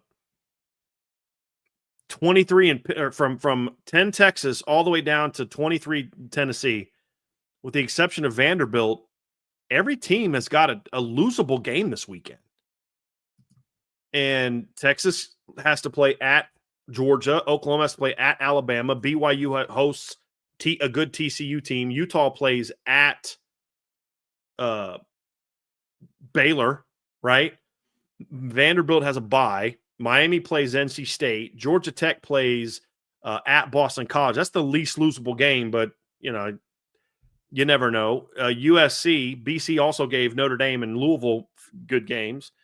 USC has to play Iowa. Michigan has to play at Northwestern. Virginia has to play, I believe, aren't they at Duke? They're at Duke, right? They're not hosting Duke this week? Correct. And then Louisville has to play Clemson on Friday night. 21 Iowa plays at 17 USC. Pitt plays at number 9 Notre Dame. And then there's Tennessee who plays, I think, something like New Mexico State. So there's a chance for a ton of chaos to happen behind Notre Dame, which if Miami wins this game and wins it convincingly, could jump them way up. And now all of a sudden you start talking about, well, now their resume starts closing on Notre Dame's because now some of those common opponents start being weighed in on how you did compared to how they did. So if Miami goes out there and beats NC State by 40, and then they beat Stanford 42-7, and they're going to get Pitt coming up here. Now all of a sudden you're like, and Notre Dame's got to play Stanford. Now all of a sudden they beat Syracuse convincingly. Final score was 49-14, I think is what the final score was. What's the final score of the Miami game, Trev? Give me a second here real quick. So Miami beat Syracuse 38-10. Yeah. So point is, you're now getting to the part of the schedule where Miami starts stacking up some common opponents with Notre Dame, which could, factor into this. So there's 2 layers to this game if you're a Notre Dame fan. Number one is easy, root for NC State to win. Second part of that is if Miami's gonna win, you want it to at least be a competitive 4-quarter game. Because then you can say, okay, common opponent, we played them a month ago. You beat them by 7. We beat them by 29 and outgained them by what was it? It was over 200 yards, I believe, was what Notre Dame outgained Miami by NC State by, right? So Notre Dame had 485 yards in that game. NC State had 233. So you outgained it by 252 yards. And so that's also part of it. So it's not just if Miami wins, it hurts Notre Dame. If Miami wins in a close game, that does not hurt Notre Dame. That's just further evidence. That's just one more data point that says, yes, you won head-to-head, but that's all you got over Notre Dame. That's it. And so I think NC State win outright. The first thing that helps Notre Dame, a really competitive four-quarter game, is the second thing that really helps Notre Dame. Doesn't help as much, but it helps. For sure. For sure. And I know that game is going to be one of the ones that we also preview a little bit later. But another one that we are going to take like an actual deep dive into, one of the three, is number 21 Iowa on the road against number 17 USC. This is the biggest matchup in the Big Ten this weekend, and it's going to be a huge one, Brian. Huge for USC. The Big Ten slate this weekend sucks. Like every other weekend. It really does. I think you could argue the second best game this weekend's Michigan at Northwestern. Probably. It's a joke, the schedules that the Big Ten put together for their top teams. Absolute joke, dude. But it's going to be a big one for the Trojans. I mean, they picked up a couple of good wins, recently after their loss to Notre Dame. I have to go back through and actually look at their schedule to remember who all they beat. But USC is now back ranked. I mean, they keep climbing up in the rankings. They beat Northwestern 38-17. They had a good win against Nebraska on the road, 21-17. And just a weird game, man. I mean, you and I were talking, I think it was after the post-game show of the Boston College game. Made it back to the hotel, and we were talking about the USC-Nebraska game. I was like, dude, these are two teams that I just don't think want to win this game. Because you had USC, who hates traveling east, and Nebraska, who hates trying to beat opponents who have a ranking next to their name. And USC ended up pulling out that win. And then obviously before the Notre Dame game, they handled Michigan, who's also ranked inside of the top 20, 31-13. I think that game was huge for USC, the Nebraska game. Because I just think it was that mental game of like, guys, we can play Big Ten football. We can play a team that's good in the trenches. We can play a team on the road. We can play a team in cold weather, and we can handle business. It doesn't have to be ugly. We just have to have more points than they do at the end of the game. That's it. And they came out last week against Northwestern and took it to Northwestern. And they're the fake punt. No, I mean, look, my USC dominated that football game. I mean, they were clearly the better team. So I like this matchup. It's simple. You need USC to win. I know that Notre Dame fans hate this, but as I said to somebody on Twitter yesterday, what do you have a greater passion for? Your love for Notre Dame or your hatred for USC? Like, for me, it's always the love for Notre Dame. So I don't care I'll root for anybody if it's going to help Notre Dame. I'd prefer not to have to root for USC and Michigan and teams like that. But if it helps Notre Dame, and Notre Dame already beat that team, great. So USC winning this game, Trevor, locks them into being a top 25 team, barring them just getting upset by UCLA the week after losing to Oregon, which guarantees that you're going to have that top 25 win. So it would, if USC gets beat by Iowa, USC staying ranked becomes a much shakier proposition. If they lose to Oregon next week, they're out. And now you're sitting here at the end of the year and you're thinking, we don't have a single top 25 win. That could hurt Notre Dame's resume quite a bit. Yeah. So this is actually a pretty big game for Notre Dame. So you can say I hate USC all you want, but this game right here, if USC loses, definitely hurts Notre Dame's chances of having a top 25 win at the end of the year, which I don't think knocks them out of the playoff, but it creates some of those if scenarios. If they happen, it makes it more likely that those teams could jump Notre Dame, but it also makes it very hard for Notre Dame to host a game. It's going to make it very hard for Notre Dame to move up in the rankings at that point in time. So you need the Trojans to win this one. Sure do. Last game that we're going to preview. And ideally, win it convincingly. Yeah. Last game that we're going to preview of the Notre Dame opponents. We're getting a little late in the night, a little college football action after dark. Also heading to the Group of 5, Boise State on the road against San Diego State in a game where San Diego State is favored by 2.5 points. The over-under is set at 41.5, so not expecting a whole lot of points to be scored in this one. But obviously need a Boise State win here, Brian. Yeah, look, this is still considered one of your quality wins. And you know, Boise State, this is going to be a tough one for Boise State because I don't believe Maddox Madsen is playing in this game, Trevor. I'm actually going to look that up, but I think he's out for this game. But yeah, he's out against San Diego State. So you're going to be playing with your backup quarterback. You're playing at San Diego State. they're a good football team this year. San Diego State is. I think they're 7-2, 7-2 right now. They're coming off a really tough loss at Hawaii. But they're a team that if they can run the table and get some help, they might have a shot to make the college football playoff. It's probably not overly likely. They're going to need a lot of teams to lose, but this is the kind of win that for San Diego State that could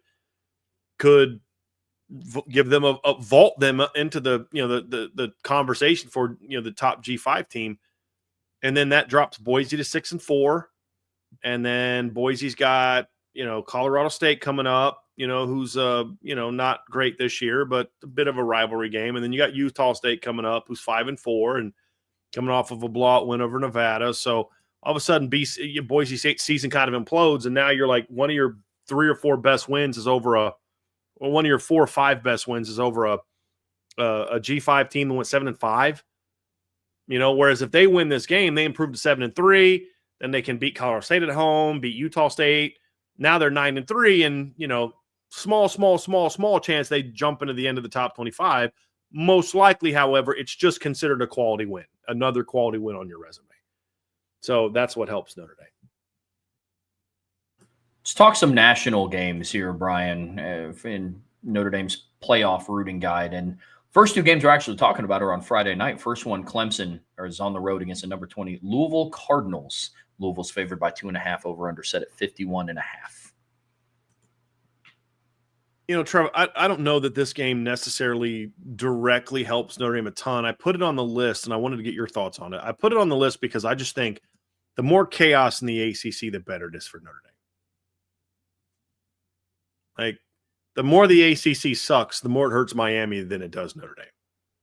Because Notre Dame has a bunch of other non-ACC stuff on their schedule. They've got a good Big Ten team on their schedule. They've got the top team in the SEC.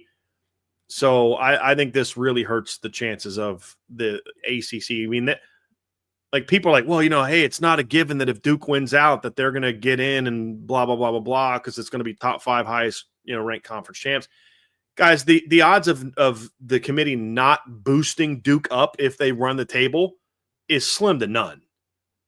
I mean, if Duke goes 9-4 to end the season, that means this weekend they'll have to beat a ranked Virginia team. Next week they'll have to beat North Carolina. Then they'll have to beat Wake Forest. And then if they beat a ranked Louisville, a ranked Pitt, a ranked SMU, or not even SMU might. I mean, the worst case scenario for the ACC is that SMU and Duke make it to the ACC title game, because then you may not have a ranked team. But one of those teams is going to be ranked, in that final ranking. They're not going to put 2 G5s in there. I just don't see it happening. Also, I don't know that Duke is going to win out, but I believe Duke is the team who right now, Trevor, if they win out, they control their own destiny, right? They would get in because they have the head-to-head against Georgia Tech. Get into the ACC championship game, you're saying? They're the one team that has the absolute complete – I believe it's Georgia Tech and Duke have the 2 highest odds, I believe, to get in, because they would both have the 1 loss in the league, and then you'd get a rematch of that game. So, hold on.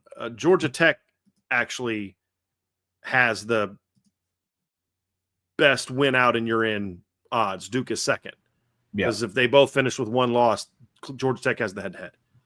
So I believe it's Georgia Tech and Duke has the best odds. But the reality is if Duke runs the table, they're going to have to beat 2 ranked teams in there, and then they're going to be 9-4, and you're going to see them be 25th or 24th ahead of James Madison or whoever that number 2 group of 5 team is. So I just think chaos in the ACC helps Notre Dame from having any of those teams, whoever it is, the conference champion, like the fact that Miami is the highest ranked ACC team and they have very slim chance of getting to the ACC title game.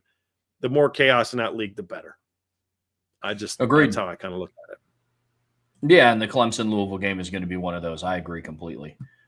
The next game is on Friday night. Minnesota is on the road against Oregon. Oregon's favored by 26 points, even though the over-under is set at 44.5, which kind of makes sense given what Minnesota has kind of done this season, unfortunately. Yeah. Minnesota's doing PJ Fleck's doing a nice job with this team, Trev. They're 6-3, coming off of a win over Michigan State. They had a bye, nice win over Rutgers.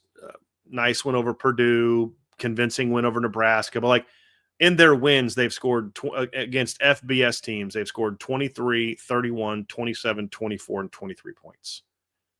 And they scored 3 points against Iowa and 3 points against Ohio State. And Oregon doesn't have that defense, but they've got a much better defense than a lot of the other teams that have been holding Minnesota in the 20s. I mean, this is just a team that's just going to struggle to score. The odds of them upsetting Oregon at Oregon are incredibly slim. Don't need to spend a lot of time on it. But if Oregon loses, you're rooting for the next 3 weeks for Oregon to lose. It's as simple as that. I don't think we need to spend any more time on it other than that. Boy. It's just you just want Oregon to lose. That's really it. I would not be glued to the TV, unless you see third quarter, that game is a Minnesota lead. Then you're like, oh, I may start paying attention. Actually, I would even wait till the fourth quarter, honestly. And if you see Minnesota with a lead in the fourth quarter, then start paying attention to it. But until then, I'm going to just just want it to happen, but I don't think that it will. Yeah. Next game, Brian, is pretty interesting. It's at 3:30 on Saturday, but number 11 Oklahoma is on the road against number 4 Alabama. And I know that there's been some debate in the social media world about who Notre Dame should be rooting for to win this game. I think it's pretty straightforforward. Curious to get your thoughts on this. I think we're. Are there people arguing that they should be rooting for Oklahoma to win this game? Mm-hmm. What's the argument? That Alabama would then drop behind. But then Oklahoma would pass Notre Dame. Like that's agree. And I also don't think it's a given that Alabama drops behind Oklahoma. What I think is 100%. What I think is the given is that if Oklahoma loses, they just don't have an opportunity to pass Notre Dame. That's the given. The 100% agree. The odds of Alabama and Oklahoma both being ranked ahead of Notre Dame, if Oklahoma wins, is much greater than both those teams being behind Notre Dame. When you're properly evaluating, you can't just look at the teams in front of you. You also have to look at the teams right behind you. And if Oklahoma goes out and beats Alabama on the road, that is so much better than any win that Notre Dame has for a team that's only 2 spots behind Notre Dame. And it's not a given that Alabama, who has like 3 wins over currently ranked top 25 teams, is going to fall behind Notre Dame just because they have a second loss, especially if that second loss is to a top 10 team. So I can't believe there's actually a conversation about this. I really can't. So, Ant VR said people think that the 10 seed is better than the 9 to avoid Oklahoma State. What a wussy loser mentality that you have to say, I'm afraid to play Ohio State, so I want to avoid them. And dude, this is freaking Notre Dame. Yeah, Ohio State's whooped you the last 3 years. Then you should want another shot at them, and the sooner the better. And Ant VR is not making that statement. He's just relaying what some people have said, apparently. I think that's such a loser mentality. Such a loser mentality. I'm not saying this isn't a shot at Ohio State. They are the best team in college football right now. And it's not debatable. I'm not talking should they be ranked number 1 or number 2. I'm talking about that is the premier program in college football right now. And that is the one team that you've played that you can't beat. You should want that. Well, you'll still get it in rounds 3 or 4. You want to give them two games of warm-ups before you have to play them? I can't stand that mentality. That's that loser Brian Kelly era mentality that I just think needs to be completely purged from the Notre Dame fan base. And you're kind of hurting yourself because now you're bumping Notre Dame. If Notre Dame goes down to 10 instead of 9, that's 1 spot closer to being out. So that's just a terrible argument to make. Terrible argument to make. Again, Ant isn't doing it. He's just relaying what people have said. So I got you, Ant. That's a terrible argument to make. This is a no-brainer, Trevor. Oklahoma loses, they're out. Yep. Now, I should say this. I don't know that Oklahoma's definitely out of the playoffs because they're one of the teams that has a legitimate 9-3 argument to make. And I've said this before. If Oklahoma's at 9-3, they would have beat Michigan. Now, of course, we'll talk about that game here in a little bit, but for now, Michigan's a ranked team. They will have beaten Michigan. They will have beaten a ranked Tennessee team who's now, 23rd? They will have a win over Missouri, LSU, and then a loss to number 4 Bama, a top 10 Texas team, and a top 10 Ole Miss team. That is a team that will have a legitimate, at 9-3, we deserve to be in over 10-2 Louisville, right? Or 10-2 Virginia, or 10-2 Utah. Like if Oklahoma loses a 4-quarter battle against Alabama, they should stay ranked ahead of Utah. But what happens is the distance between them and Notre Dame from a resume standpoint, they have no chance to be ahead of Notre Dame. That's why I think it's a no-brainer that Alabama wins. So when I say they're done, and I'd like to get your thoughts on this, Trev, you may disagree. When they're done competing with us to leap in front of Notre Dame. They're not completely done out of the playoffs. Now, they're going to need some help, but I don't think they're completely out of the playoffs. Like, BYU should stay ahead of them. So, like, if BYU and Texas Tech play each other in the Big 12 title game, they should both stay ahead of Oklahoma, no matter the result of that game. But if BYU drops another game, then now all of a sudden Oklahoma can say, hey, look, our 9-3 looks a whole lot better than your 10-2 when you consider who we've played.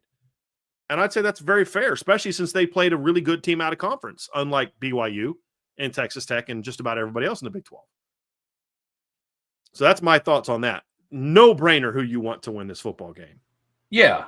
Notre Dame fans should definitely be Roll Tide all this entire weekend. Absolutely. I mean, look, with wins over Michigan and Tennessee and a close loss to Ole Miss, and they're still not ranked ahead of Notre Dame. A loss to Alabama definitely does not put them ahead of Notre Dame, and it solidifies them being behind Notre Dame. Now, they do still, to your point, have a chance to make the playoffs. But even with a win over Missouri, who's no longer ranked, and a win over LSU, who's no longer ranked, that doesn't put them in a position to be ahead of Notre Dame or really close to Notre Dame in the final playoff rankings. But that does still give them the opportunity to make the playoffs. But yes, I agree with you. That's the nail in the coffin for Oklahoma's chances of being ranked ahead of Notre Dame. They're 2 spots behind them right now with those wins. Right. If they lose this weekend, they're not passing Notre Dame. Just not. Next game that we're talking about, Brian, we already talked about in the Notre Dame section, but it's number 21 Iowa on the road against number USC. Should be fight on this weekend. You're rooting for USC to win in this one. Easy. Yeah, we broke it down earlier. This is a no-brainer. Switching gears now to the night game slot and to the Big 12. Number 13 Utah on the road against Baylor. Utah is currently favored by 7.5 points. Over under is set at a whopping 60.5 points. Expecting this one to be a barn burner. Yeah, like I don't know that Utah has the ability to move ahead of Notre Dame, but it's just one more team behind you that goes down. And if Utah loses again, I think that takes away, like, you want Utah and BYU to lose because that diminishes Texas Tech's resume a little bit. That's secondary for me. I just, like I said, I don't think that Utah can leap Notre Dame, but their last 3 opponents are good enough to where if Notre Dame struggles in their final 3 games and wins, maybe they could. But this one is it's just one more team that's nipping on your heels that loses. And then throw in the fact that they've got Kansas State and Kansas left on their schedule. There's a couple losable games. If Utah drops a couple of those games, they fall behind, which if USC wins this weekend, boosts them up. But Utah falling also, losing a game or 2 also diminishes some of the big wins that BYU and Texas Tech have when they're trying to compare their resume for Notre Dame's. So, you want the Bears to win this one. Next game I see very similar to the same conversation we had about Alabama and Oklahoma. Number 10, Texas, is on the road against number 5, Georgia. Mm-hmm. Georgia's currently favored in this one. We're all dogs this weekend as well. This is an easy one. Yeah, you want Georgia to win this game. And you probably want Georgia to win this game where they're clearly the better team, 7-14 or plus points, 7-10 plus points. A 7-point game where Georgia's is clearly the better team. Texas scores late to make it a touchdown game. I mean, look, if Texas loses, they're behind Notre Dame with the same record. The odds of them passing Notre Dame somehow with a 3rd loss are like incredibly, incredibly slim. They lose, they're done. If they lose convincingly, they're really done. And so that's kind of That's kind of where I'm at on that one, Trevor. We'll break the game down more in the next segment. Yeah.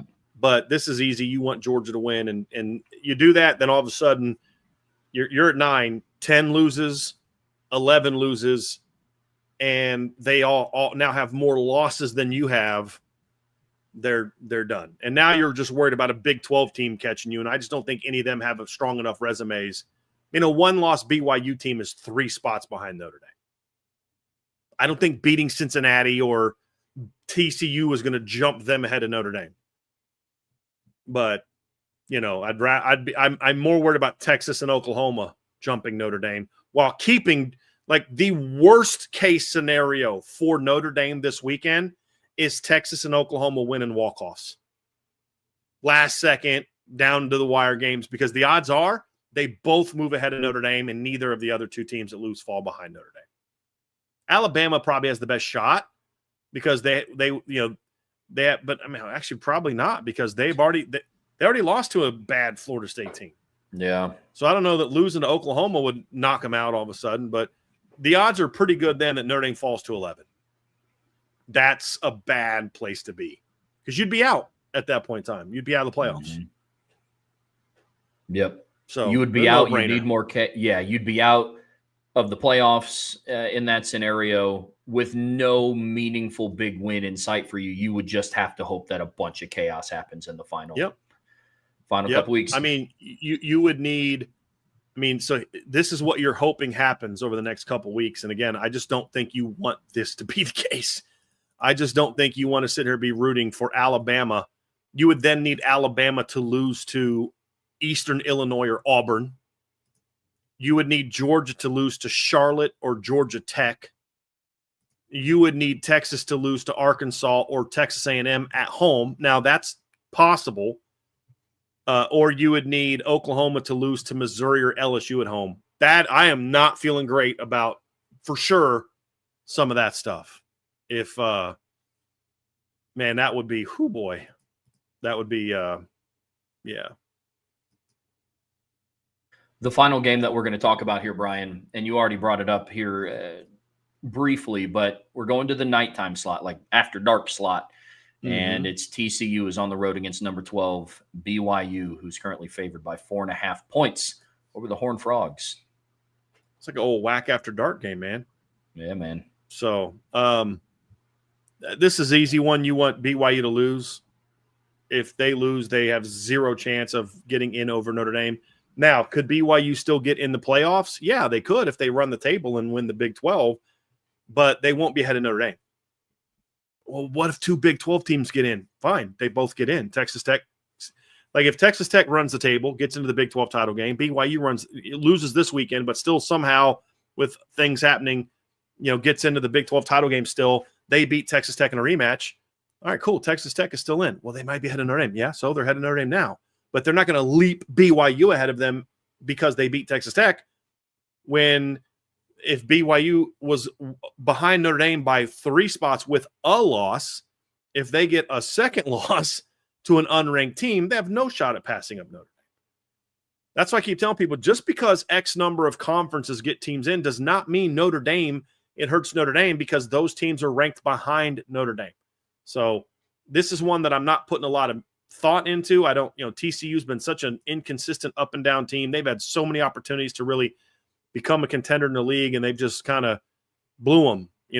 Had a great shot with just 2 conference losses to still be in the Big 12 title hunt, and you blew a second half lead against Iowa State at home.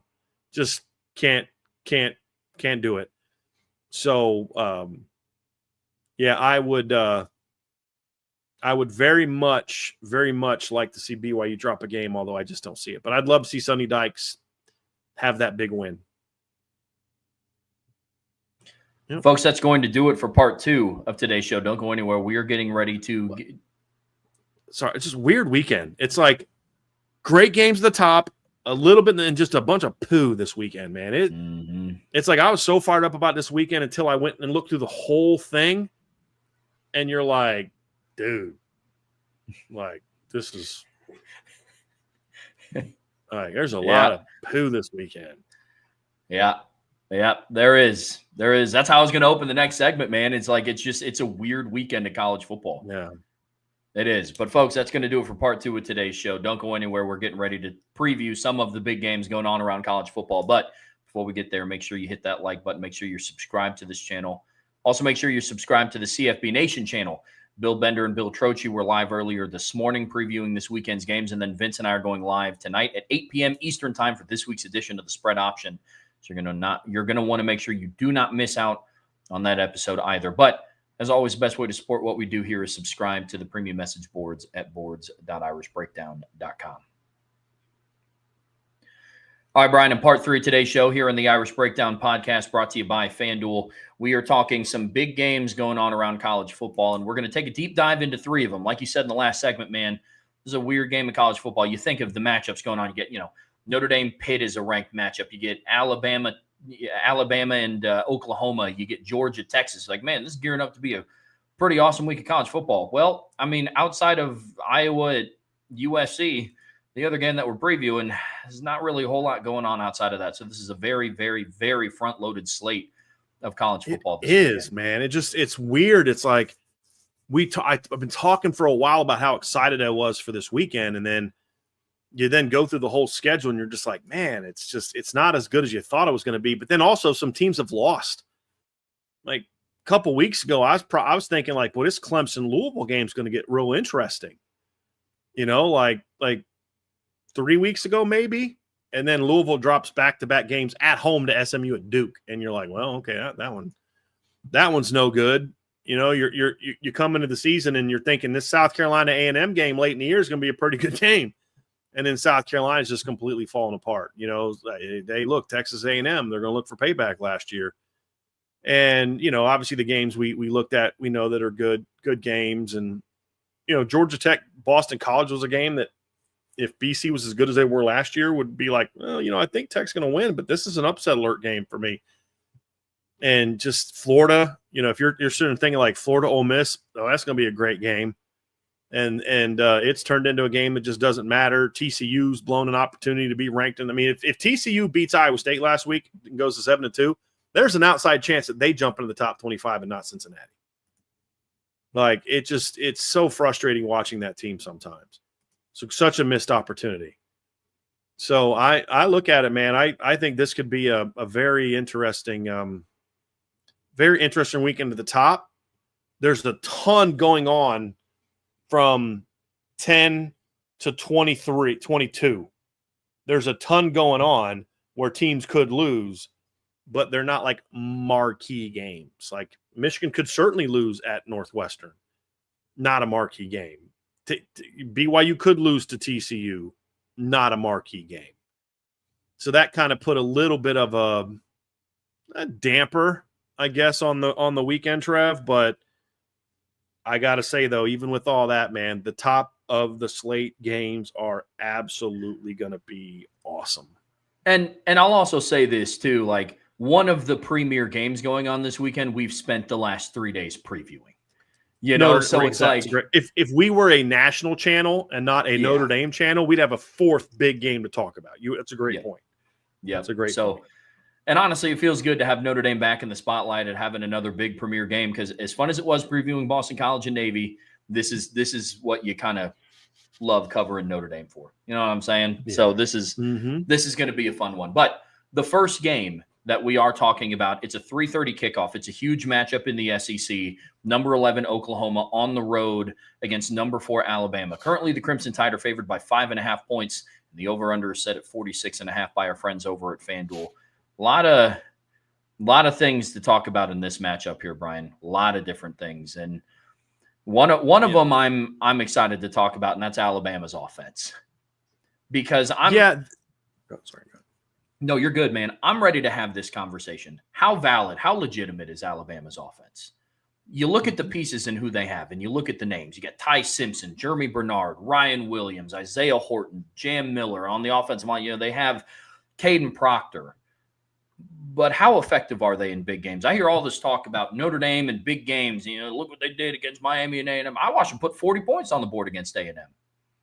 33 offensive points. But let's look at what Alabama's done against quality opponents that they played. They put up 17 points of offense in the season opener against Florida State in a loss. They put up 24 points against Georgia on the road. They scored 30 against a Vanderbilt defense that was shaky-ish at the time, but then, you scored 27 against Missouri on the road. That was a quality win. I don't want to take away from the win in general, but I just watched Texas A&M's offense put up 38. You played Tennessee, who is not known for their defense, scored 37. And then in your last two games, you put up 29 against South Carolina, very sloppy. And you could argue their last touchdown was given to them because apparently the mindset from South Carolina at that point in time was let them score, which... No, it wasn't. It was not. The guy went like this to let him run by him. I mean, it was very clear, which is still a stupid decision. But it's, they let him do it. Wild. And then against an LSU defense, again, a team that their defense was I think their rush defense was pretty solid. Pass defense still had some questions. You put up 20 points. You won 20-9. I think that's a huge takeaway. And I would argue that this Oklahoma defense is going to be the best defense that they've faced this season. And so, comparable with Missouri. So this is a real interesting matchup for Alabama, man. Really interesting. It is. And look, I always love when blue bloods play each other. I do. And these are two blue bloods. Oklahoma's a blue blood, and clearly Alabama's a blue blood. I also like when these kind of games happen when we don't have a lot of history with these two teams either, Trevor, which is true of this game. This is only the eighth time they've ever played. And obviously they played last year, which adds a very unique element to this. But Oklahoma beat Saban one year back in 2013, at the end of the 2013 season. If you remember, they smacked them in the Sugar Bowl. Then obviously Alabama got a little payback in the playoffs in 2018. Oklahoma's won 4 of the last 5. Now, this dates back to 2002, but they beat Alabama in 2002 and 2003 in a home and home. Beat Alabama in the Sugar Bowl in 2013 at the end of the 2013 season. Bama got them in the Orange Bowl in 2018 season. And then, of course, last year, Oklahoma beat Alabama 24-3, which knocked Alabama out of the playoffs, which adds a little something to it because now this is Alabama's chance to say, we're going to knock you out of the playoffs, which doesn't guarantee that will happen, but Oklahoma now needs help to make the playoff because they're not in right now at 11, correct? I mean, they'd be knocked out right now. The odds of them getting back in by beating Missouri and LSU at home are just by those wins bump them back up. Doesn't happen. They need other people to lose. So this is Alabama's chance to get a little bit of payback. But as you and I have seen a lot the last few years, that doesn't always play out that way. For whatever reason, teams just aren't able to kind of have that little extra edge of what happened to us the year before kind of thing. But Oklahoma embarrassed Alabama last year, Trevor.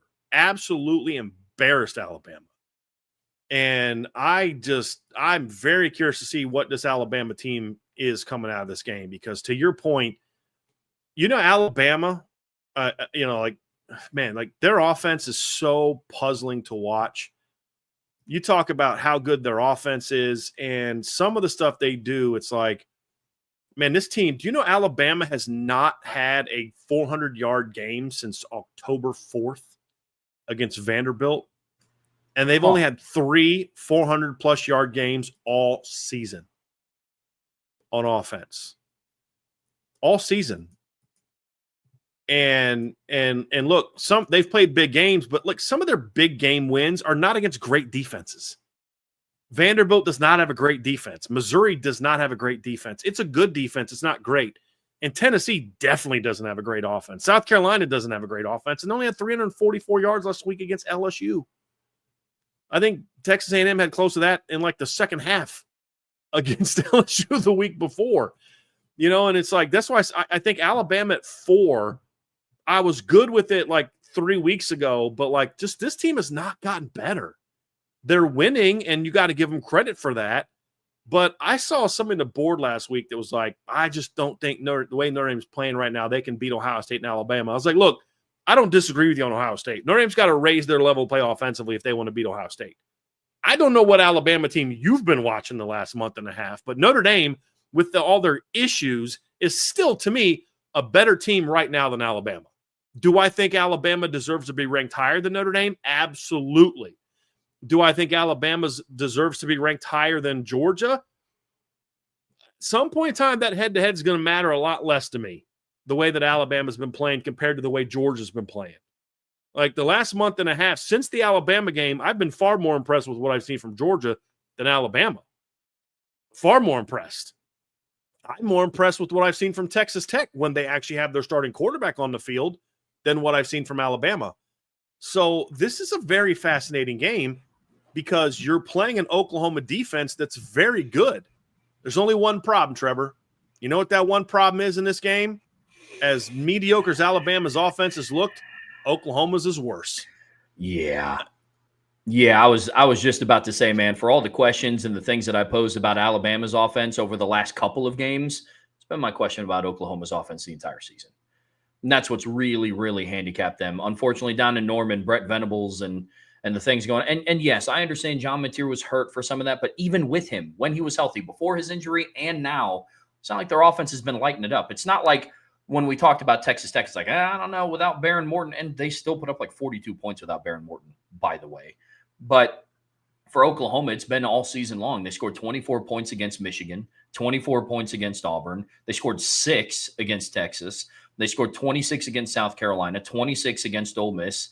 And they finally broke that 20-point margin over a Power 4 team. I mean, I guess they did it against Temple as well. Well, Temple's not Power 4, so excuse me.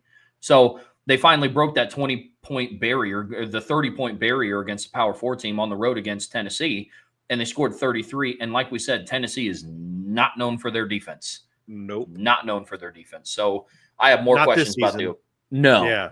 No. Not this season. And, Trev, they didn't score over 30 offensive points because they had a 71-yard – their first touchdown was a defensive touchdown. It was a 71-yard fumble return. Yeah. So they didn't even get that. And there are 2 touchdown drives in the game. So Oklahoma only scored 3 touchdowns. They kicked – 1, 2, 3, 4 field goals, which to me is just unfathomable to me to think a team could kick 4 field goals in a game. Having been a Notre Dame fan the last 2 years is hard to envision, but they had 3 touchdowns, Trev, and one of them was a defensive touchdown. Their other 2 touchdown drives were a 52-yard drive and a 44-yard drive. So they're both very short fields. So against a team in Tennessee that gets scored on by kind of like everybody. I mean, Tennessee's defense this year has been very average. They're giving up 31.1 points per game this year. The only teams they've held to fewer than 30 points are Syracuse, who had 26, East Tennessee State, who had 17, UAB, who had 24. Every FBS team that they've played has scored 26 points or higher.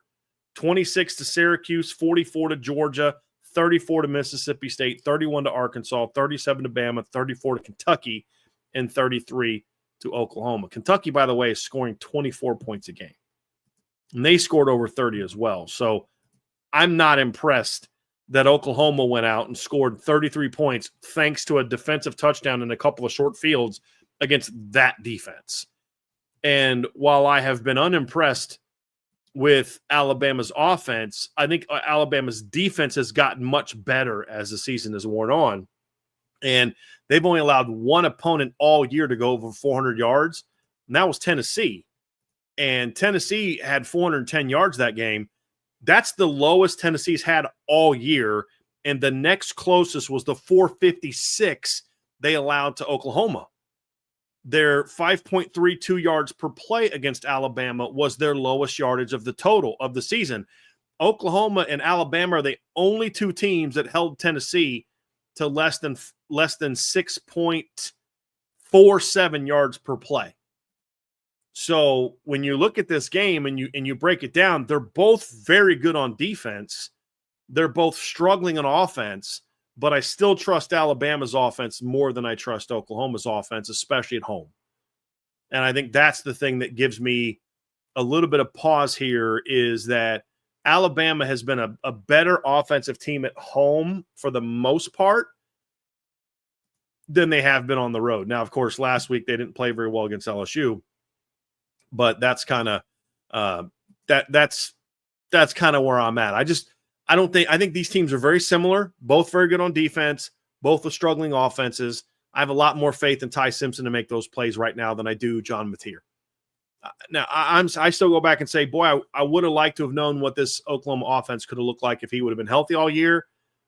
They weren't great before he got hurt, but I just felt like if he was healthy, maybe they just keep getting better and better and better every week. But the problem is it was always going to be limited because their offensive line is still a problem. And they just don't have the playmakers on the outside that they used to have. They're a very good defensive team, but I just don't see a lot of potential for them to get a lot better on offense. Where Bama can figure it out. They still have very talented receivers. They have talented backs. They have a talented offensive line. They have a chance to kind of get hot in the post at the end of the season and then go into the postseason to me than Oklahoma does. That's where this matchup comes down to for me, on top of the fact that it is in Tuscaloosa. And say whatever you want about Alabama and they're not the team they used to be and all that's true. They're still hard to beat at home. Yeah, I agree with everything that you said, man. This matchup is going to come down to the trenches. If Alabama's offensive line can hold up against Oklahoma's defensive line, because I'm with you, I think Ty Simpson could give this defense some problems. Or at the very least, I have more faith in Ty Simpson to get the job done as a passer over John Mateer, who, as exciting of a dual threat player as he is, you're going to have to throw if you want to beat Alabama. You just are. The ship has sailed on me advocating for Alabama to use Jam Miller in that run game. I think that's just done. Here's something crazy for you, Brian. Did you know that in their last two games, Alabama has been held under 75 team rushing yards in their last two games? Alabama. And it's not like shocked me. It's not like in the two games before that they were at like 200. They were at like 110 and 125. Crazy. Trev, they ran the ball 23 and 26 times in those games. Like, don't even try to run the ball. No. Like it's ridiculous. Like, they don't even try to run the ball. And let's see here. So 23 and 26. Let's look at this little statistic. So Ty Simpson was sacked twice against South Carolina, and he was sacked once against Alabama. I can, off the top of my head, think of 4 scrambles he had. So you're dropping him into the low 20s to teens in rushing attempts in both of those games. And then try to run the ball, which they don't need to be vintage Alabama, but you just got to be more than what you are. It's going to bite him in the butt at some point in time if they don't just give me a little something more in the run game. Little bit. I just don't know that this is the week that's the case, because I think Oklahoma has this. Oklahoma tries to run the ball, they just can't. Yeah. Alabama, I shouldn't say that. They've had a couple games recently where they've been a little bit better. You know, they ran the ball okay against Ole Miss. They ran the ball pretty well against Tennessee, but again, it's Tennessee. You know, you had the one long run against Ole Miss, but you couldn't do a whole lot else other than that. I mean, Tennessee's rush defense is not great. They're giving up 141 yards a game this year, and part of that's because they held UAB and Tennessee State to a combined 72 rushing yards. They gave up 198 to Georgia, 203 to Mississippi State, 240 to Arkansas. So 192 yards from, Oklahoma doesn't really blow me away, but Alabama just doesn't try. And it's just the wildest thing to me. I don't know, the stud 26 back that's committed to them. I don't know what he's thinking, other than he's from Bama, the Kroll kid. He's got to be watching this. Oh, we promise when we get you here, we're going to run the ball more. Yeah, because they're hurting for talent at running back right now for Alabama. Yeah, sure. But Alabama, it's a choice. For Oklahoma, it's no, we try to run the ball. We just can't run the ball because your offensive line is struggling. So that's the difference in this matchup for me, Trevor, is Alabama still – they can match Oklahoma in defensive success, and there's more potential for them to make some of those plays on the perimeter that I just don't think Oklahoma can, which is why my prediction is what it is. Thoughts on anything else on that matchup, Trev, you'd like to get in? I know you had to step away for a second there. Any other thoughts that kind of ring true of what you think about this matchup? No, like I said, it's going to come down to Alabama's ability to protect Ty Simpson so he can go to work and get his job done. I mean, This Oklahoma defensive line, really their defense in general is nasty. 199 pressures on the season, 60 combined hits plus sacks on the quarterback. If they can keep Ty Simpson's jersey clean, that's going to go a long way in this game. Did you have a prediction for like a score prediction? I had to step out. Yeah, I haven't done it yet. We'll do predictions for all these, but I haven't done mine yet.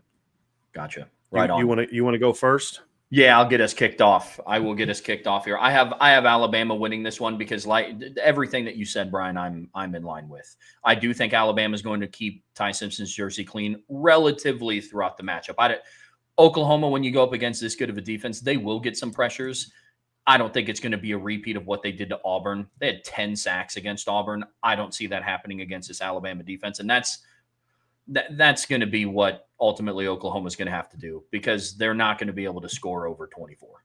They haven't shown me that they can do that against a quality defense, and Alabama has a quality defense. So I don't see them being able to shut down Alabama's offense for the duration of 4 quarters. I think it's close early. I think some big plays from Alabama is going to seal this one, but I have this one kind of being like an ugly score, kind of what we've seen from Alabama the last couple of weeks against LSU and South Carolina, and kind of just how Oklahoma's won all season or how their games have gone all season. But I have the Crimson Tide winning this one 24-17. We're close. I'm 27-17. I just don't think Oklahoma has enough firepower against what's a pretty good Alabama defense. If you're going to get Alabama, I think you need to be able to get Alabama through the air. And I don't think Oklahoma has the horses on the perimeter to do that in this game. So I think it'll be kind of close early. Similar to it reminds me a lot of the Vandy game, where it's kind of close for a while. And then second half, Alabama really pulled away. I think the same thing happens in this game because, like I said, Trev, I do think Alabama's offense is going to click at some point in time. I really do. I just don't know when that's going to be. But at some point in time, you've got to say, hey, we're going to at least try to run the ball enough to be balanced. Like, they're not even running the ball the way they did with Dylan Johnson in 2023. He'd have multiple 100-yard games. Now, he'd be the only guy to carry the ball in some of those games. So, like, they'd rush for 115 yards as a team, but Dylan Johnson would get all those yards. You know what I mean? Like, I don't get it, man. I really don't get it. But at some point in time, it's going to click. And they're going to be a team that's going to consistently put over 30 points on the board if you're going to stop them. But, I mean, yeah, again, I go back to Dylan Johnson in 2023 with Washington, had 100 yards against Oregon in the first game, went for 152 against Oregon the second game, carried the ball 28 times. He went for 256 in a win over USC, went for 100 yards in a win over Utah. You know, carried the ball 21 times against Texas and was banged up. Like, you're telling me your running backs, you have less faith in, you know what I mean? Like, it's a little weird, but I think at some point in time, this offense is going to start clicking and they're going to be a pretty good offense. I don't think this is an elite offense, but a pretty good offense. And I think you're going to see some of that in this game just because I think they're going to hit some big plays down the field. I think Oklahoma can be vulnerable to some misdirection-ish, tricky-ish type of stuff. We saw that against Ole Miss. And I think Alabama runs an offense that's similar in how they can go at you. And I think you could see a little bit of that. And that's why I have the Tide pulling away in the second half, 27-17. Brian, the second game that we're going to talk about is we're switching gears over to the Big Ten. Like I said earlier, it's the biggest Big Ten matchup this weekend. Number 21, Iowa, on the road against number 17, USC. Kickoff is at 3:30 p.m. I'm kind of upset. This is on the Big Ten Network. I thought that this was going to pull some like I thought it was going to be on CBS or going to be it's on the Big Ten Network. Yeah, the biggest Big Ten matchup of the weekend is going to be on the Big Ten Network. So, yeah, it is what it is, I suppose. Because you've got Oklahoma, Alabama on ABC. Makes sense. You've got NC State, Miami on ESPN.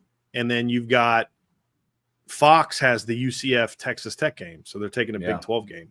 So I was a little surprised by that as well.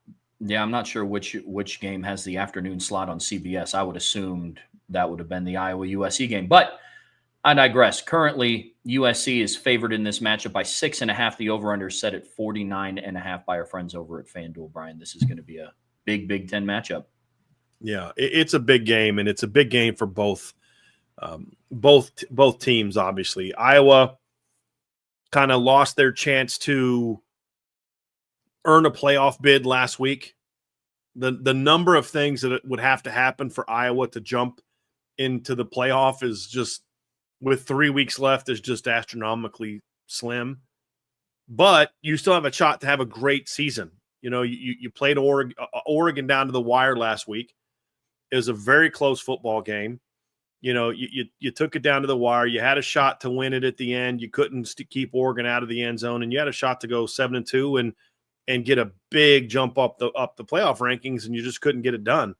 Their other losses have been 3 points at Iowa State, and you lost by 5 points in Indiana. 7, really, because they took a safety at the end of the game to make it a 5-point game. So they've been very competitive this season, Trev. There's no doubt about that. And I think they need this kind of win to really have one of the best seasons Iowa's had in a number of years. They had a 10-2 team a few years ago, but that was against a pretty soft schedule in one of those years recently where they played in the Big Ten title game. Actually, what year was that? It was not 2023. They finished 10-2, got blown out by Michigan and Tennessee at the end of the year. They got blown out by Penn State that year, lost at home to Minnesota, and the rest of their schedule was just really kind of, didn't really play anybody good all season. This Iowa team's very different. They could finish 9-3, and their 3 losses are very competitive football games to very good football teams. And in order to do that, you've got to go on the road and beat USC, which is a lot easier said than done. But you win this game, your last 2 games are home against Michigan State and at Nebraska. I think certainly win those 2 games, Trev. So I think this is a big game for Iowa.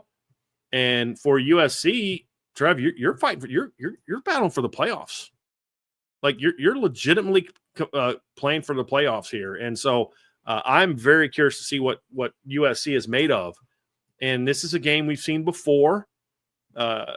Long time ago, they played in the 70s. I still remember the Orange Bowl. I remember Carson Palmer going off on Iowa in the Orange Bowl against Brad Banks. I remember that. So it's been a long time since we've really seen this matchup. This is an old Big Ten Pac-12 kind of matchup that we've seen before. So curious to see how this game plays out. But for USC, Trev, this is like, okay, Lincoln Riley, if you're trying to do something at your program, this is the game you have to win. You have to win to go into next week's game and actually play a game that really matters. Let's see if we can do it. Because so far, Trev, when they've played teams like this, they've really only played 3 teams like this, and they're 1-2 in those 3 games. They're 0-2 on the road, 1-0 at home, though. And you've talked about this when we were previewing the Notre Dame USC game. They're a very different team at home than they are on the road. And I'm curious how that's going to factor against the defense as good as Iowa's. Because with all due respect to Notre Dame, you could make a strong case that this is the best defense that they're going to face all year. This matchup is really, really interesting. And I want to give credit where credit is due. I don't like Lincoln Riley as like a person. I can't say that because I don't know him personally, but just how he goes about things, how he addresses certain things. Where I will give him credit, though, if you're going to be a successful team in the Big Ten, you have to be able to run the football. Have to. And that is something that Lincoln Riley has kind of taken head on as a challenge. Dan Lanning did it at Oregon as well. I did not expect Oregon to beat Iowa by Noah Whittington rushing for 118 yards. Yeah. That's really impressive. USC is going to have to do that again this weekend. Unfortunately for them, if I'm USC, I'm looking at Oregon. It's like, really? Last week was the week you wanted to make Kirk Ferentz all pissed off, and now they're going to have a heavy focus on the rushing offense. They went for 261. They rushed for 261 yards. I give a lot of credit to both Oregon and USC for kind of owning, okay, we're going over to the Big Ten. One of them did it, less begrudgingly and, complained a lot less about travel than the other team. But they both switched a little bit of their ideology of okay, we're going to have to be able to run the football in matchups like this. USC this year, they currently rank 22nd in the country in rushing yards per game. I think they rank in the top 10. Yeah, they're 8th in the country in yards per attempt at 5.8. And they are currently 13th in the country in rushing touchdowns per year. A head coach that is typically the pizzazz offense. You like to spread it out, like to utilize all of your weapons. And that's going to have to go a long way in this game. Once again, and unfortunately, like I said, Kirk Ferentz has now kind of had his wake-up moment to, okay, we can't really let running backs like this run wild. But I do want to give credit to Lincoln Riley for doing that and making that switch. But they have a running back right now. King Miller's kind of been a dude. He's been over 125 rushing yards in 3 of their last 4 games, and the one that he wasn't was against Notre Dame, and he still went for 70. Took him 18 carries to do it. But King Miller's been really impressive, and so is this USC rushing offense. But it's going to be big in this one. Well, and we've seen them go against some really good rushing defenses before to mixed results. Obviously, we talked about Notre Dame's rush defense right now is ranked 15th in the country. Actually, let me look at it against Power 5. Notre Dame's against Power 5 teams. This is a great stat, Trev. In 7 games, Notre Dame's played 7 games against Power 5 teams. They rank 6th in college football at 88.1 yards per game rushing. We've talked about how good Ohio State's rush defense has been this year, and it's elite. In 7 Power 4 games, Ohio State's given up 83.4 yards per game. Notre Dame's at 88.1. In 7 Power 4 games, Notre Dame's giving up 2.83 yards per carry. Ohio State's 2.88 yards per carry.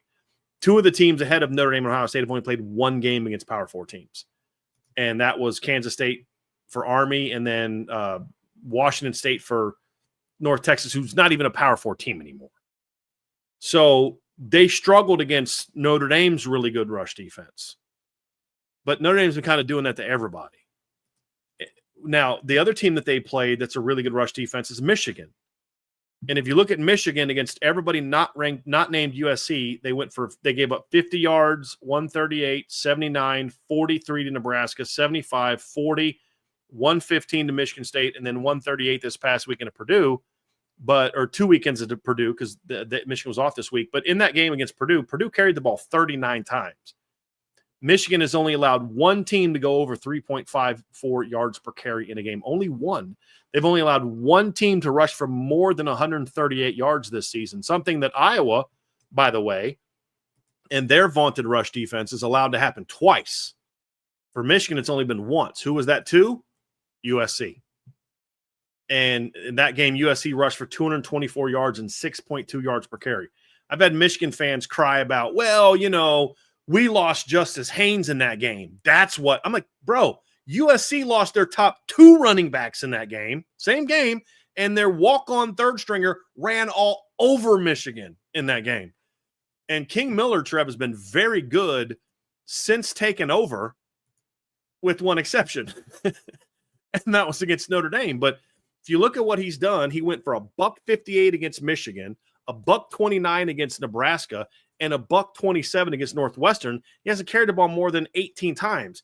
8.8 per carry against Michigan, 7.2 against Nebraska, 8.5 against Northwestern. The anomaly is he carried it 18 times for only 70 yards against Notre Dame, 3.9 yards per carry. So, USC has shown a more concerted effort to run the football. And to me, this is Lincoln Riley finally figuring it out that maybe Bob Stoops is on to something. Because I've made this claim before. The further away he got from the Bob Stoops era, the more and more and more pass-heavy he became as an offensive coordinator, the less effective his offense became. The reason I think you're seeing USC have a bit of a resurgence on offense this year is because he's going back to saying we've got to be more balanced. Part of that, too, is he has a better offensive line. And that unit's going to be tested in a big way in this game against Iowa because this is a very tough, very physical, very well-coached, and quality talent front 7 for Iowa. And they're going to play hard in this game against USC. I can't wait to watch that matchup. Can USC really, with all due respect to Michigan, they're not as physical as Iowa this year. They're just not. And so I'm very curious how USC is going to handle that because we saw what happened when they went against a physical Notre Dame team. They got whooped in the trenches on both sides of the ball. Is Iowa closer to Michigan or closer to Notre Dame? I'm very curious to see that, Trev. But I love the home versus away aspect of this as well, which you've made a lot of points about. Yeah, it even shows in stats. I'm going to talk about this later tonight on the spread option, but Jaden Maeva, his over-under right now is set at 244.5. He's gone over 244 passing yards in every home game this season, with the exception of Michigan State. He had 234. At home, he's at 295 passing yards, 412, 265 against Michigan, and 299 against Northwestern. This is a very good team at home inside the Coliseum. Very good. They took Penn State into overtime, and they took Notre Dame down to the wire last year, too. That was a game in the fourth quarter. I never had any doubts that Notre Dame was going to lose that game, but it was a game in the fourth. Mhm. Last year's game was more competitive than this year's game, and Notre Dame didn't have a lead, I would argue. Like, I would argue that last year's game was more competitive than this year's game, in my opinion. Between Notre Dame and USC? Yeah. I would agree with that. So, because Notre Dame was not playing well early against USC and missing opportunities. It wasn't anything USC was doing to stop them. It was just Notre Dame stupid interception inside the 5. They didn't make those mistakes last year. That was legitimately a back and forth game until late third quarter. Notre Dame went up 2 scores, and then USC comes back and makes it a 7-point game, and then they make a stop, and then they're knocking on the door to tie the ball game up. That game I felt more like, they better make a stop here, than I did in this game. Like, we talked about this. Even when USC went up 21, was it 21-17? Notre Dame's going to win. It's just not going to be a pretty win. Yep. So I would agree with that. But USC at home has been very interesting. And Iowa, have they had to travel out west like that? Did they play Oregon on the road or Washington on the road last year? So Iowa this year, their road games have been Iowa State, Rutgers, and Wisconsin. Okay. Then last year they had Minnesota, Ohio State, Michigan State, Maryland, and UCLA. And they lost to UCLA last year. So the one sample size that we have Iowa having to go out west and have that travel, that daunted travel in the Big Ten, they didn't do that well. And they gave up 211 rushing yards to UCLA, by the way, in that game. Yep. So that's going to be another thing to keep your eye on in this one, which some of that also feeds into what my prediction is for this game. Brian, we ready for predictions? Okay. I have USC winning this one. I have them winning this one 21-13. I have this being low scoring, and I have it being kind of ugly, just because I have a lot of respect for that Iowa defense. Excuse me, 24-13, not 21-13. 24-13 USC.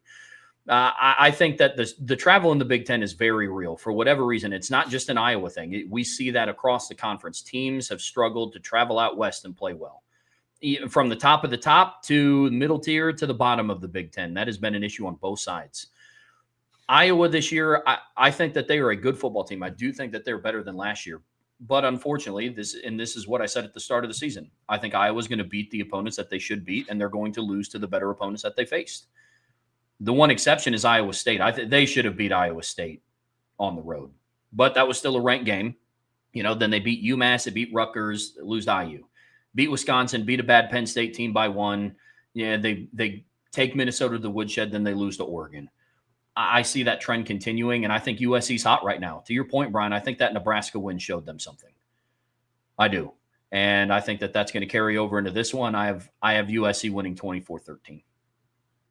We're close, Trev. I have it 24-20. I do think Iowa is going to be able to run the ball against USC, at least early. I think that you're going to be able to see them kind of grind out some plays. And I just look, Jaden Maeve is good for kind of like one bad turnover a game against good defenses. And there's just going to be that one bad turnover that gives Iowa short field, and they're going to be able to, get a field goal or punch in a touchdown or something like that. End of the day, I don't know that it just comes down to what we've talked about all year, Trev. I don't think they're good enough on offense to be able to win a game like this. I mean, you're not going to win football games throwing for 68 yards against good teams. You can do that beating Penn State by a point. Penn State stinks. You can do that beating Minnesota. You can do that beating Wisconsin. You can do that beating Rutgers and Iowa State. Albany. But you know what? You can't throw for 83 yards and beat Iowa State because you lost to them. You went 10 of 18 for 138 yards against Oregon and lost because you made one big play down the field, and a chunk of their yards came on one carry. You can be competitive in games, but you're just not going to win those games. You've got to be able to make a couple plays in the pass game. And last week, it was just not enough. And at the end of the day, as good as Iowa is on defense, the athletes at Oregon were just able to rip off a couple big runs. You had the long run by Dante Moore. Noah Whittington had a couple big plays. And that was enough for them to be able to win that football game. And USC has, on offense right now, has better athletes than what Oregon had last week, because there was no – DeCorian Moore didn't play in the game. Evan Stewart didn't play in the game. The Their stud tight end was a little banged up in the second half of that game. Like Oregon didn't have some of their best athletes in the second half of that game last week, and some of them for the whole game. This USC team will not have such a problem. And I just think USC is going to have be able to make enough big plays. They're going to get pressured. They're going to give up some sacks. They're going to probably have a turnover or two. But at the end of the day, I just think they're too much Mekhi Lemon, too much Jacoby Lane, too much Lake McCree, too much Tanook Hines, and then enough running the football to be able to keep Iowa honest. And that's where I think this game comes down to. So I have 24-20. I think it's obvious that USC is the better team. I could see USC going above 24 in this game. I actually think this is a tougher matchup for Iowa than last week, just because of the weather neutralized Oregon's ability to throw the football. And you and I have talked about this. Oregon's not a great throwing team this year anyway against good teams. And so Iowa's pass defense has been lights out the last month, 82 to Wisconsin, 93 to Penn State, 109 to Minnesota, 112 to Oregon. They gave up 233 against Indiana, 10.1 per attempt, 330 to Rutgers. This is going to look a lot different than what they faced the last month because, again, Oregon, no Evan Stewart, no DeCorian Moore, no Kenyon Sadiq in the second half. Oregon had to run the ball on them last week, and it was pouring down rain the whole time. What's that game look like if it's dry and sunny and Dante Moore can sit back and throw the ball all over? I don't know. We're going to find out this weekend. I'm not saying they're going to rip Iowa up. I just think they're going to make enough plays in the pass game to score 20-plus points. And that's honestly, you get to 17 or 20, that's usually enough to beat Iowa, which is ridiculous. If Iowa just scored 20 points, let me phrase, if Iowa could just get to 21 points in every game they played, they're undefeated right now with wins over Indiana and Oregon. You can't do it. It's unfortunate. It's really unfortunate. Because that defense is legit. Yep. Absolutely legit. But you just can't be on the field as long as they're on the field against teams like Oregon and Indiana. Eventually, they're going to make a big play. Yeah. And that's what happened against Indiana. Was it Surratt that hit a big play late in the game? Yep. Same thing against Oregon. Dante has that big, long run. Whittington has a couple big, just gash runs late in the game. Eventually, when you're on the field that long, a good team's going to hit a couple plays like that, and you're not. Yep. Brian, the final game that we are going to take a deep dive into is number 10 Texas on the road against number 5 Georgia Bulldogs. It's a top 10 matchup in the SEC. Night game kickoff, 7:30 p.m. on ABC. Right now, Georgia is favored by 5.5 points. The over-under is set at 48.5 by FanDuel. This is a big matchup, and you brought up something earlier that's interesting. You said that teams this year haven't really, kind of played that type of revenge game. Like in recent years, that revenge factor hasn't been a thing. And I would think that this would be one of them. Georgia on defense just absolutely worked Texas last year in your home stadium. Then they bested you again in the SEC championship game. So storyline driven, this should be a revenge game for Sark and for some of the Texas players. But, who knows? Who knows if that holds true? But this is going to be a really interesting matchup down in Athens. It is. I'm a little surprised at the over-under for this game because neither defense has been lighting the world on fire. I had somebody the other day tell me, boy, Texas is really good on defense this year. And I was like, aren't they, though? Like, I know they were supposed to be, and I know they still get a lot of credit for keeping Ohio State's brand new offensive football team with a brand new offensive coordinator to 14 points in the opener. But this is a team that hasn't exactly looked like world beaters on defense in the last month. Trev, go ahead.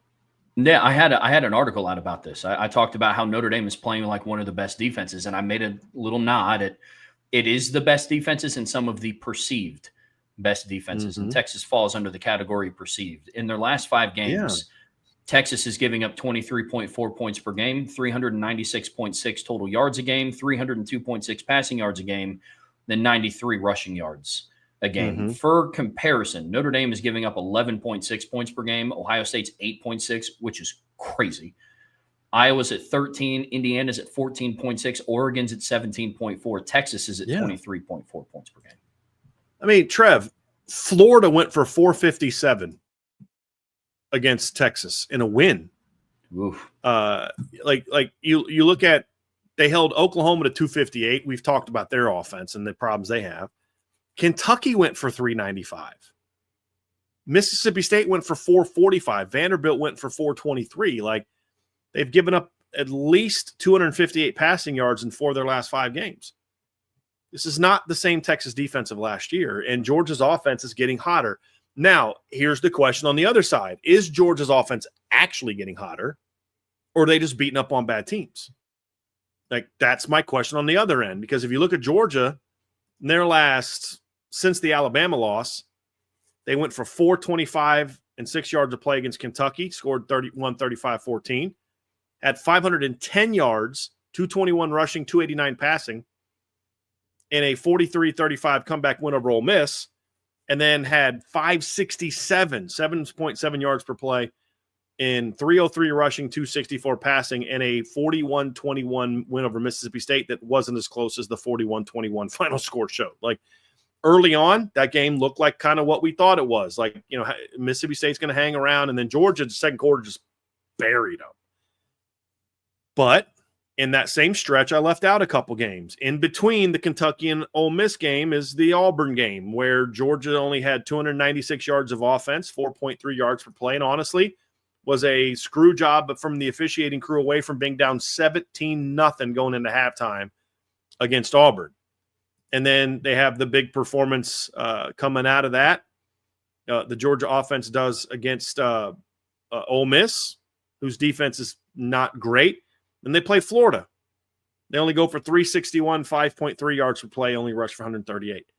So are they feasting on the bad defenses, or is their offense actually improving? And I think that's the big question. And I will say this. I think Gunnar Stockton has actually been the one thing that's been relatively consistent during that stretch. I thought he played pretty good football against Florida.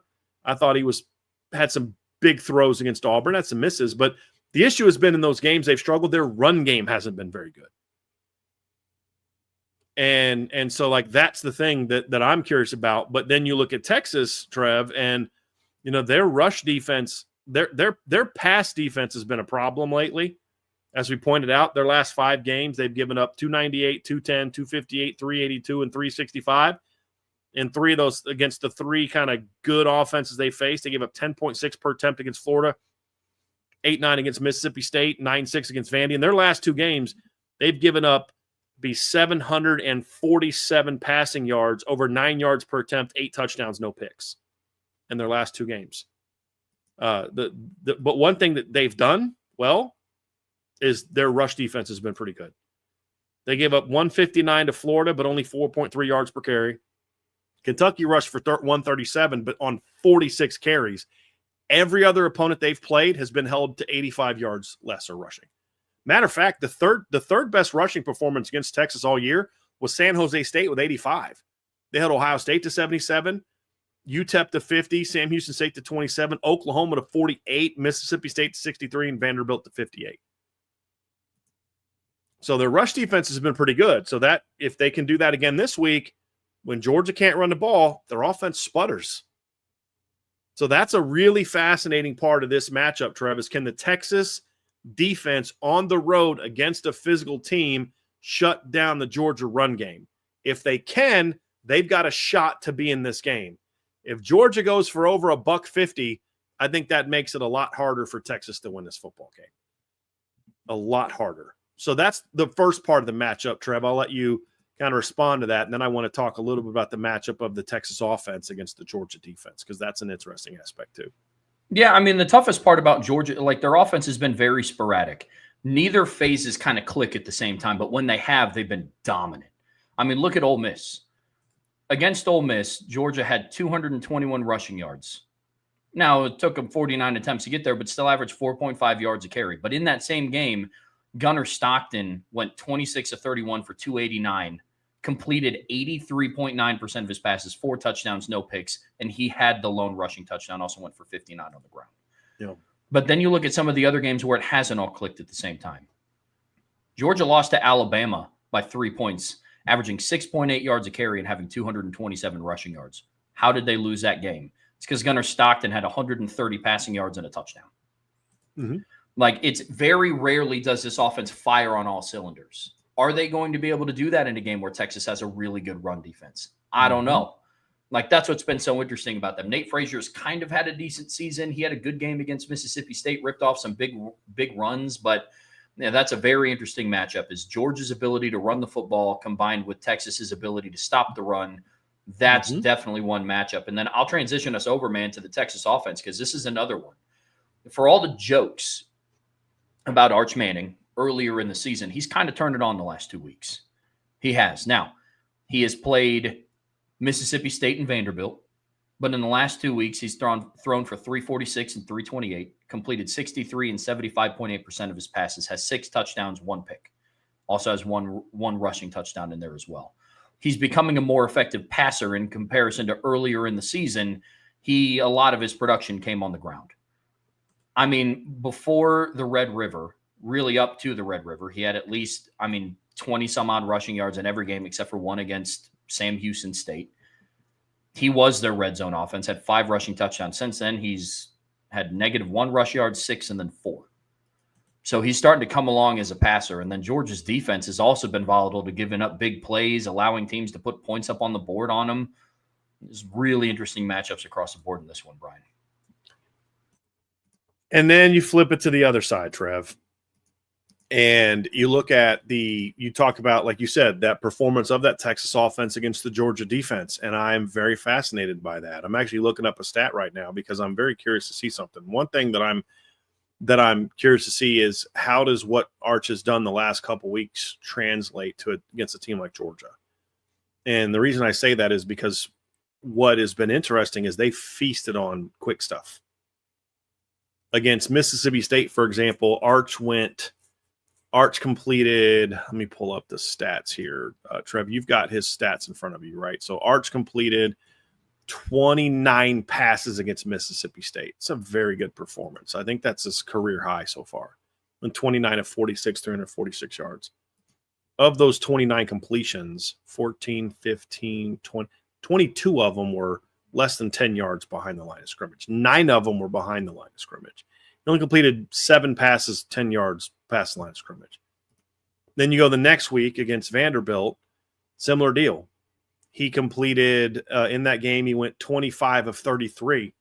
He completed 9, 13, 19 of those 25 passes were less than 10 yards past the line of scrimmage, including 9 behind the line of scrimmage for 134, 160 yards. He had 160 yards passing in that game out of 328. So it's almost half on throws that were caught behind the line of scrimmage. They were just killing Vandy with that stuff. Well, that's good stuff. Georgia's going to see that on film.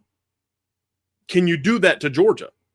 That's the question. I mean, against Vandy, Arch went 0 for 3 on throws 20 yards or more. He went 5, 6 of 7 on throws from 10 to 19, but only passed for 50, 60, 75, 84 yards on throws 10 yards past line of scrimmage. I don't know that you can beat Georgia that way, Trev. Like, you can out-talent Vandy. You can out-talent Mississippi State. You're not going to out-talent Georgia that way, in my opinion. And that's why that stuff didn't work against Kentucky. That stuff didn't work against Oklahoma.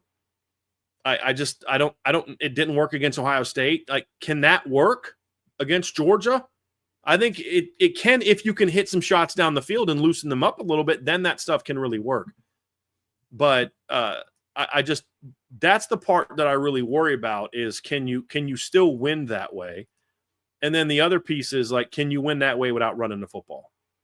Because one of the most disappointing things this season has been the Texas rushing offense. Like, in the last 5 games, they've gone for 52, 136, 47, 72, and 100 yards. Their 2 200-yard games this year came against UTEP and San Jose State. Here's a number for you, Trev. Remember, everybody kept talking about how good this Texas offense was going to be this year. Texas this season against Power 4 opponents ranks 99th in college football in rushing yards at 95.5 yards per game. And they rank, let's see where they rank in yards per play. 96th, 3.1 yards per carry. Against FBS, against Power 5 teams. If you look at how they've run the ball against ranked opponents this year, Texas ranks, let's see here in yards. Texas ranks 29th, only 134 yards a game.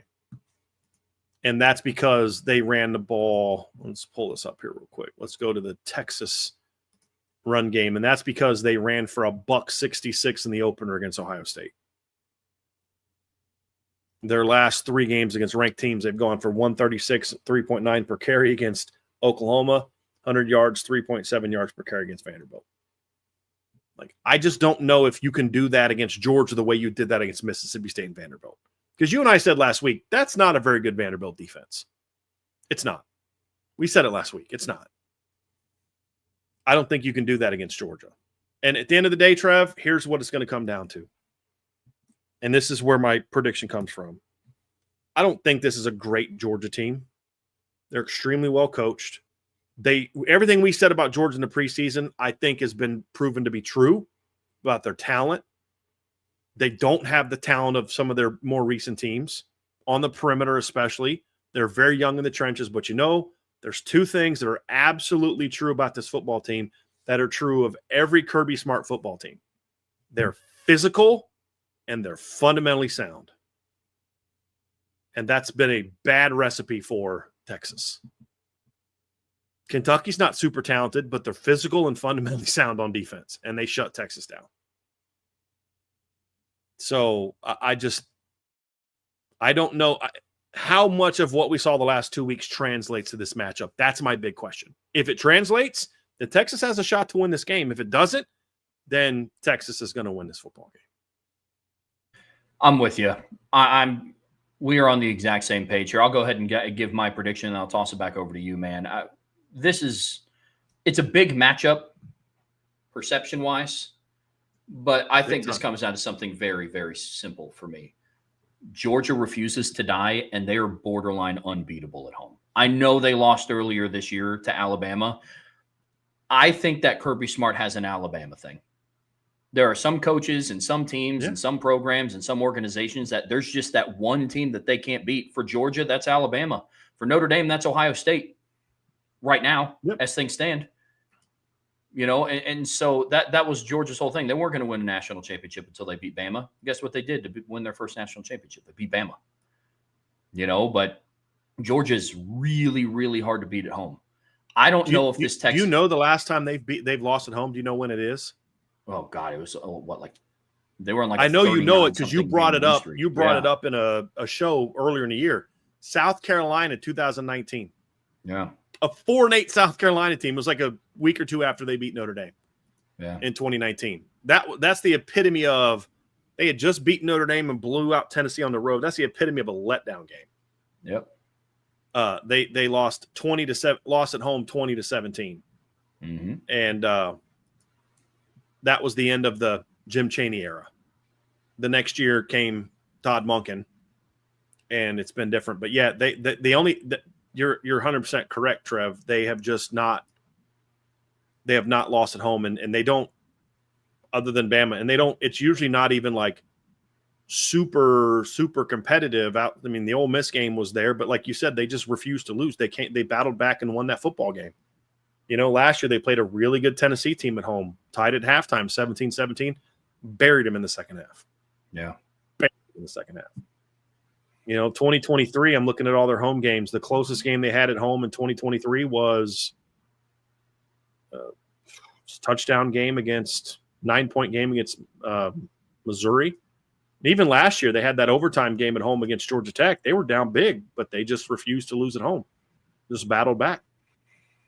The maturation for this young Texas team is also going to come into a factor. Arch Manning is as promising as what people made him out to be at the start of the year, and as good of a career as I'm sure he's going to have at Texas. He's still a young starter.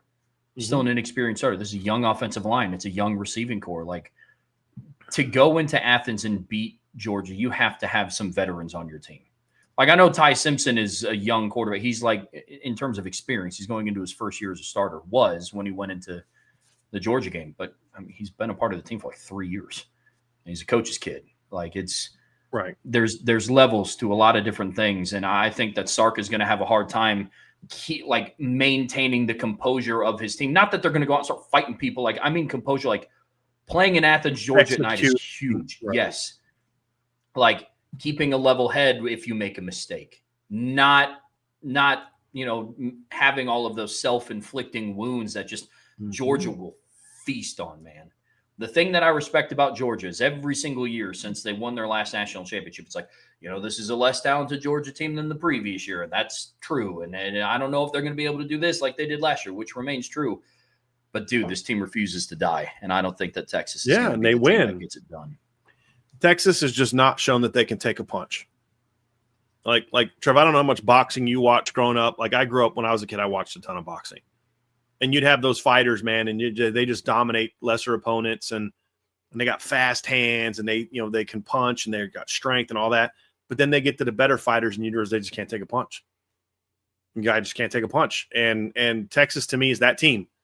They're that boxer with super fast hands, and they dance all over the field. They talk all the ring, and they talk all that trash, and they're throwing all these jabs, and they're getting at you. And then all of a sudden, wham, and then they don't want to get in. They're dancing around the ring the rest of the fight. You know what I mean? Like, they can't take a punch. Now, someday there's a chance that that's going to change, and Texas is going to become a team that can take a punch and then punch back. But they haven't shown it yet. And until they show me that, I have a hard time seeing them going on the road and beating a team like Georgia. This is a huge game for Texas, though, because and I'll argue that, look, Texas is not a championship football team this year. I think Texas fans would even tell you that. This is not a championship football team. You're fighting to get into the playoffs. That's important for Texas this year. It's very important. If you win this game, I think they run the table. I think they're 10-2, and I think they get in. I do believe that to be true, because if they just stay right there at 10, they're getting in. But this is not a Texas team that's going to go on a run. There's too many injuries. They're too young in certain key areas. They're not a championship football team. That's why this game is bigger for me than just this season's playoff victory. Texas needs to have a game where they can take a punch, get back up off the mat, and punch back. That would be more important for what it says about your program moving forward than anything where it positions you for a playoff run this year. They make the playoffs, good for them. They were never as good as people thought they were preseason, including us. They're not as good as we thought they were. And they've had some very important injuries that have made it hard for them to ever reach the potential that maybe they had preseason. That's totally fine. This is still an extremely athletic, gifted football team that's recruited very well in recent years. They will once again be one of the 3 or 4 most talented rosters in the country next year. But unless their roster gets rated in the portal, they're going to be a lot more experienced next year than they were this year. But they need to be able to prove that they can take a punch, get off the mat, and punch back. That's why I think this game matters even more for Texas. And I don't even know, and Texas fans won't agree with this, I don't even think it's necessarily about winning. That's important, and that would be a huge statement. But if they can just play a physical game and be in it for 60 minutes where they actually look good, because like they were in it last year in the big SEC title game, but that was more about how bad Georgia looked on offense in the first half than it was about anything Texas was doing. And that's why second half they came out and just ran it down Texas's throat, but their offense couldn't do anything against Georgia last year. If they can take that punch back, and pull off this upset, or even just be in a 4-quarter back and forth game, I think that's a psyche win for Texas that they need. But if they win, I think that's a huge psyche jump. And I'll make this prediction. If Texas wins this game, they won't lose again until the quarterfinals. Because I think of what that would do mentally for this football team. And that includes whoever they play in round 1. So if they don't lose this game, then they're knocked out of the playoffs, most likely. Now, they have a shot to still get in because there's a lot of chaos that could happen. There's a chance, Trevor, that they could lose this game and stay 10 next week. If Oklahoma loses to Alabama at 11, BYU plays TCU at 12. Utah plays at Baylor at 13. 14 is, we were just talking about this. Who's 14? Because Miami's 15, right? Who's 14? I'm drawing a complete blank on who's 14 in the rankings. Give me a second here. Is that Vandy? Are they off? Vandy, who doesn't play and just lost to Texas. They're not going to jump Texas. If they lose this game in a competitive 4-quarter game, I don't know that it's a given that BYU necessarily jumps ahead of them unless they blow TCU out. And you're not going to move Vandy ahead of them. I don't know that it's a given that Utah jumps in front of them unless they just destroy Baylor.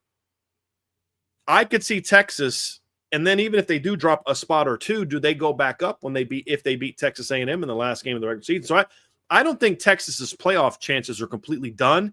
It's just like you said, they're going to need some help, along the way. But I think more importantly, big picture, this is the kind of win that can vault the program beyond just this season. And that's what I think is at stake for this Texas football team. So what's your prediction for this one? I mean, it sounds like we're both kind of riding the Georgia train here, though, despite the sentiment of what this would mean for Texas. Yep. I have Georgia winning 31-24. I don't think the game will be quite as close as the touchdown game. I think it's one of those ones where Georgia pulls ahead and then Texas scores to make it a touchdown game. Georgia pulls ahead. They kick a field goal. Texas scores a touchdown to make it 3. Georgia pulls back ahead by 10. Like that kind of game. I go 31-24 in a game it's competitive-ish, but Texas is never really – you never really feel like they're going to win it. Kind of like the Notre Dame USC game. Yeah, USC had a third-quarter lead, but you're like, that's not going to last.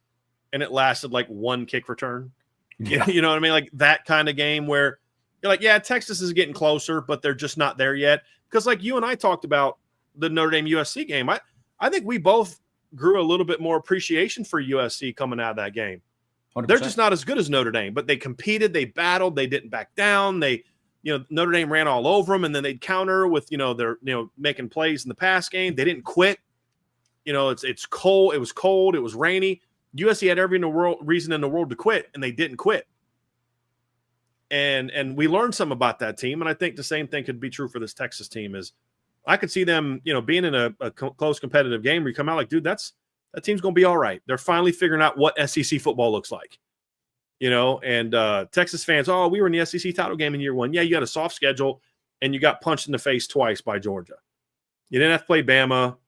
You didn't have to play. They didn't play Ole Miss last year. So I mean, yeah, you got. The SEC was very nice in their welcoming party to you in ways that Oklahoma could only dream of being, welcomed into the league with the conference schedule they got their first 2 years. You know what I mean? But that's where I'm at on this matchup, Trev. So how about you? What do you have on this one? My matchup, my prediction's bold. But here's why. I have Georgia winning this one 28-10. I think turnovers are going to be a real big problem for this Texas team. They're young, they're inexperienced. This environment's going to be crazy. But for as much as we talk about this matchup from the Texas aspect and what this means for their program and moving forward, this is a chance for Georgia to also silence a lot of people.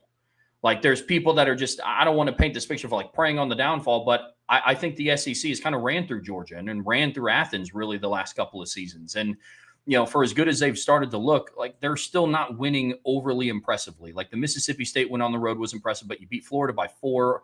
You beat a good Ole Miss team by 8. You beat Auburn in an ugly game by 10.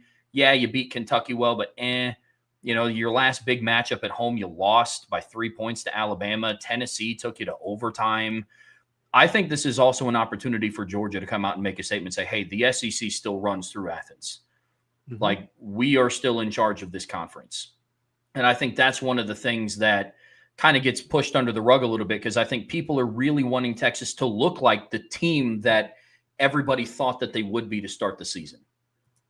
I really think that to be true. So I have Georgia winning this one 28-10. I don't see it being overly close. I think self-inflicted wounds for Texas are going to kind of take the day in this one, and Georgia's going to capitalize off of them. I could see that. Now, that knocks Texas. To me, a loss like that does knock Texas out of the playoffs. I don't know that you can get in if one of your late losses was a butt kicking. Yeah. Like, they would need so much insane chaos to go their way at that point in time. And I just don't know there's enough of that. Agreed. I really don't. Brian, in the final part of today's show here in the Irish Breakdown podcast brought to you by FanDuel, we're talking some other games going on around college football. We're not going to take as deep of a dive, but these are just some other games that you guys should keep your eyes on. Some we've already mentioned before when we were talking about, the Notre Dame rooting guide. Others we haven't really talked about yet. And that's the first one in this on the docket here for us. And it's at noon on Saturday. Number 18, Michigan is on the road against Northwestern. Michigan's favored by 13 points. Over-under set at a whopping 41.5, Brian. So, yeah, this looking to set back at least the passing game. The forward pass may be set back a couple of years in this one. Sure. It's a big game for Michigan, Trevor. I mean, it's unlikely, but in a weekend where 10 and 11 are both underdogs, in a weekend where, we were just talking about this, 12 has a tough game, and then 12 has to go on the road next weekend and play a ranked opponent next weekend. 13 plays a road game over a quality team. 15 has a tough-ish matchup. 17 has a tough matchup. If there's a little bit of chaos this week and Michigan go on the road and beat a 5-4 Northwestern team, they could jump up 3, 4, 5 spots, and then they're another weekend of chaos away from knocking on the door to get into the playoff if they can either A, beat Ohio State, or C, play Ohio State down to the wire in a weekend where somebody else loses a rivalry game. So they'd need a lot of help, but Michigan is a team knocking on the door of the playoff, which to me just says a lot about how big the drop-off is between the top teams in the country and then just everybody else knocking on the playoffs. But it's a very unique game, and I think it's a big game for Northwestern too, but for very different reasons. Northwestern to me is a team that was kind of rolling there for a while, Trev. They were 5-2 and had their losses were to 20-point loss to Tulane, 20-point loss to Oregon. They beat Western Illinois, beat UCLA, Louisiana Monroe, Penn State, Purdue. And then they lose on the road to Nebraska, lose on the road to USC. They got Michigan, they got Minnesota coming up next week, and then they're at Illinois. Okay, yeah, what are you going to finish 6-6 with a home loss to Michigan, or are you going to kind of pull off a big upset and then still maybe finish 8-4, 7-5, something like that? So it's a big game for both teams. It's kind of that big win that I think David Braun needs to really solidify his standing. 5-4, you finish 6, and you start off 5-2 and finish 6-6. You don't have a lot of great momentum going into the offseason, and that's coming off of a year in which you went 4-8. So, I mean, look, he's still searching for his signature win. Right now, his best win is probably, last year's best win was at Maryland. This year, his best win is at Penn State, who's 3-6. Second best win this year is against UCLA, who's 3-6. Like, they battle, they're scrappy, but I think he needs a signature win, whereas Michigan is kind of hanging on to their playoff life strongly. And then also for Michigan, even if you don't make the playoffs, you want to bounce back and show that you're not the team you were last year. You got to show some upward trajectory. With a game coming up against Ohio State, you've got Maryland on the road next week. You're an upset loss at Northwestern away from being 8-4 again. And I don't know that that's necessarily where you want to be in year two, when other teams are showing great improvement. I think it's a big game for both teams, even if it ultimately doesn't have playoff implications. So I have a buddy, my buddy Tony has been telling me for 3 weeks, dude, he's predicted this upset. I'm not there with him. I think Michigan wins, but I won't be shocked if Northwestern upsets them. I just don't think Northwestern has enough offense to beat a team like Michigan. I don't. Agreed. My only takeaway from this matchup, I agree with everything you said. My only takeaway is this is going to be an ugly game. Oh, yeah. Yeah, it's going to be cold. The weather's probably going to be bad. The forward pass is going to be set back decades. Justin Zanes might touch the ball 38 times. Like, it's going to be ugly. Yeah. He's been a heck. I mean, we nailed that prediction, Trev. Yep. I mean, he's at 857 yards this year, and he hasn't played 2 of the last 3 games. Good Lord. So, yeah, that's going to be an ugly game. And then just with Bryce Underwood, I just still don't understand how they're using him. This is a kid with a lot of talent, and he's got 7 touchdown passes in 9 games. And, he's got 272 rushing yards, but 175 of that came in the 2 games where the head coach was suspended. You know what I mean? Like, it's been ugly. And like you said, I don't even know that Justice Haynes is even going to play. He's been so banged up lately. So this is going to be an ugly game. If he doesn't play, it's going to be a lot tougher for Michigan. A lot tougher. If I'm Northwestern, I'm crowding the box and saying you're going to have to beat us with your quarterback who's got 7 touchdown passes on the season. Yep, agreed. I mean, Pitt's letting Mason Heitchel throw the ball all over the field as a true freshman. But Bryce Underwood, the number 1 ranked quarterback in the country, has to be babied. No, I don't think so. And I'm not even blaming Bryce Underwood. I'm blaming the offensive coaching at Michigan for how they're using him. That's more of my issue. Next game that we're talking about, Brian, little group of 5 action, number 24, South Florida on the road against Navy. We talked about this one earlier, didn't really break down the matchup too much. Mm-hmm. USF is favored by 10.5 points. The over-under is set at 64.5 on FanDuel, that is a big number, mm-hmm. man. Mm-hmm. Big number. But I said earlier, man, this is why Brian Newberry held out Blake Horvath against Navy or against Notre Dame. It's why Alex Teska wasn't playing that much in the second half, because he understands that, yes, a win over Notre Dame would be iconic for their program. But if your eyes are set at a playoff bid and being one of the group of 5 bids and winning your conference, you have to direct your attention to South Florida. This has major playoff ramifications for both teams, more so for South Florida than Navy. I mean, look, South Florida's sitting here at 7-2. They jumped into the top 25 this past weekend, Trevor. They jumped in at 24, correct? I believe they jumped in at 24. You win out, you're in. I mean, you just are. You went out, you beat Navy this weekend on the road. You beat UAB, you beat Rice. You get into the AAC title game, win that one, and you're in. I mean, they're the one G5 team that controls their destiny because they're currently the only ranked G5 team. Navy, on the other hand, needs help, especially since they don't play one of their remaining games until after the committee releases their rankings. But the next 2 weeks, Navy plays South Florida this weekend at home and then at Memphis next weekend. That's 2 of the teams ahead of them. They're going to need some help. They're going to need James Madison to lose a game. They're going to need North Texas to lose a game because North Texas beat Navy.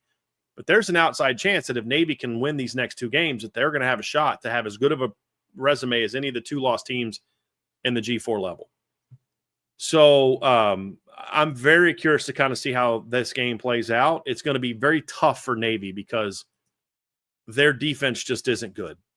And I wonder if they're going to be able to contain Byron Brown in this game. Like, that's the key, is you've got to make life tough for him. If he goes off, this team is really good. If he doesn't, electric. Yeah. If he doesn't go off, this team is beatable. They are. They're very beatable. I mean, against Memphis, he went through for 269 yards, but that was on 44 attempts. He was very inefficient, 6.1 yards per play in that game. And so you're going to need to kind of keep him in check as much as you can. He's going to get his yards. I mean, he went for 121 yards against Memphis, and they still lost. And South Florida is leaning hard into using him as a runner. He had 43 yards, 66 yards, 2 yards, 9 yards in the first 4 games. In the last 5, he's gone 162, 82, 111, 121, and 109. Now, I have the same concern for Byron Brown that I have for Haynes King. You're using that kid a ton. Here's one difference. Byron Brown is built like a tank. Haynes King is kind of built more like Riley Leonard. He's well built, but he's taller, a little skinnier. Byron Brown is literally like just an absolute human tank. Yeah, he's like 6'3", 245. I mean, like he's thicker than Drake Bowen and Kingston Viliamasa. I mean, literally. I'm not even like being hyperbolic here, but that's still a lot of carries for a guy to take, Trev. But this is a big game for both teams. Navy needs to be able to come out and put some points on the board early, keep South Florida off the field as much as they can, hit some big plays, and just stay in this game. And for South Florida, your offense is kind of rolling right now. I mean, it really is. Their offense has really been cooking lately, Trev. You know, they've scored their last 6 games, they've scored 63, 54, 63, 48, 31, and 55 points. The problem for South Florida is during that same stretch, they've given up 26, 36, 13, 34, and 23. So for Navy, good luck stopping that offense. Best way to do it, keep them off the field. Don't let them get on the field. So this is a big game for both teams, but especially for South Florida. I mean, this is a road game against a 7-2 team. You're going to have a game that you can stack up. How did we beat them compared to Notre Dame last week? So, and for Navy, this is a chance to get back into the playoff mix. If you lose, you're done. And you're also not knocked out of you're not knocked out, but it's going to be a little tougher for Navy to get the AAC Conference Championship bid, because right now Navy is in first place in the AAC. So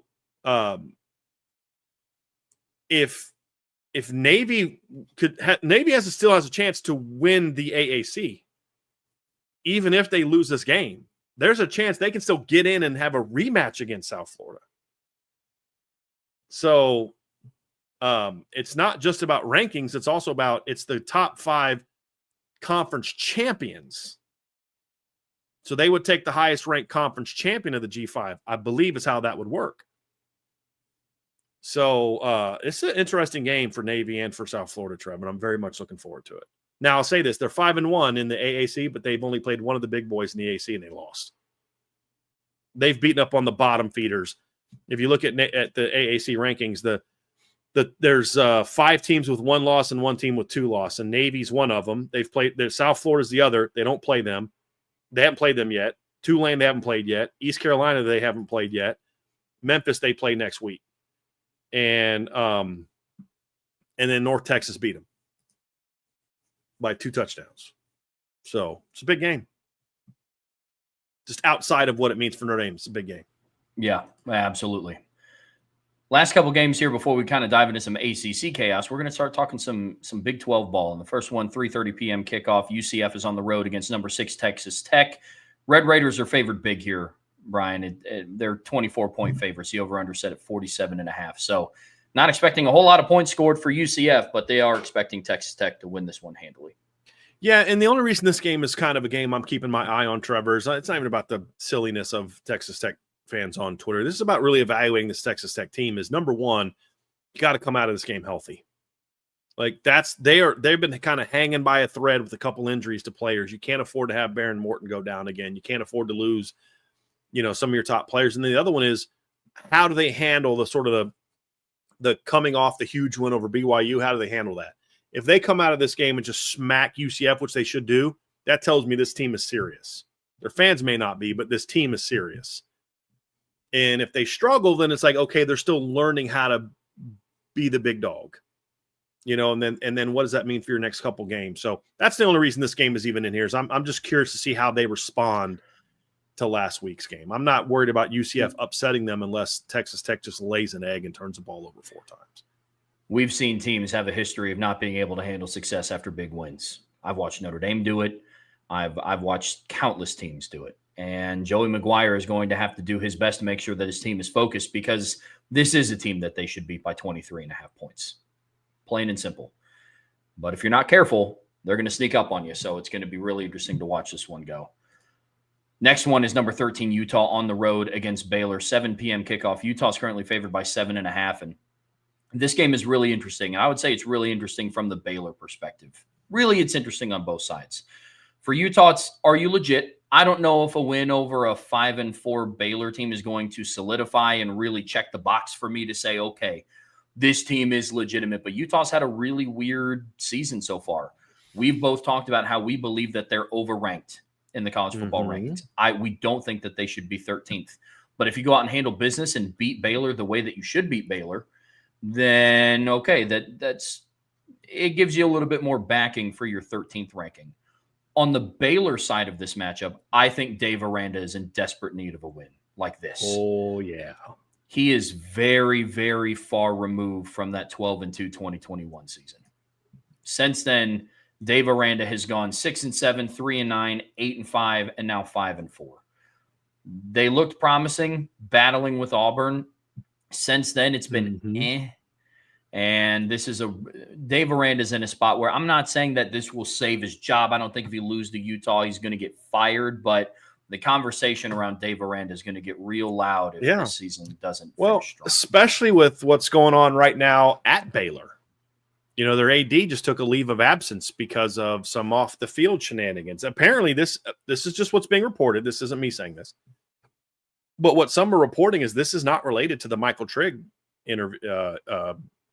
investigation, where he put hands on a Baylor player and was going off on him and then had an incident with put his hands on a coach at the end of the game. And this guy sounds like a piece of work. But apparently, what I read, this is from Ross Dellinger. Let me just pull this up real quick. Ross Dellinger of Yahoo Sports, who is, like we've said, one of the best in the business when it comes to reporting. There's new allegations surfacing this week regarding Baylor AD Mack Rhodes, who was the head of the playoff committee, are related to a violation of the faith-based university's policies and practices. I don't want to say what that means, but I think we can all draw some conclusions here about what that means. So new AD comes in, football team struggling. New AD may say, hey, you know what? I want my own guy.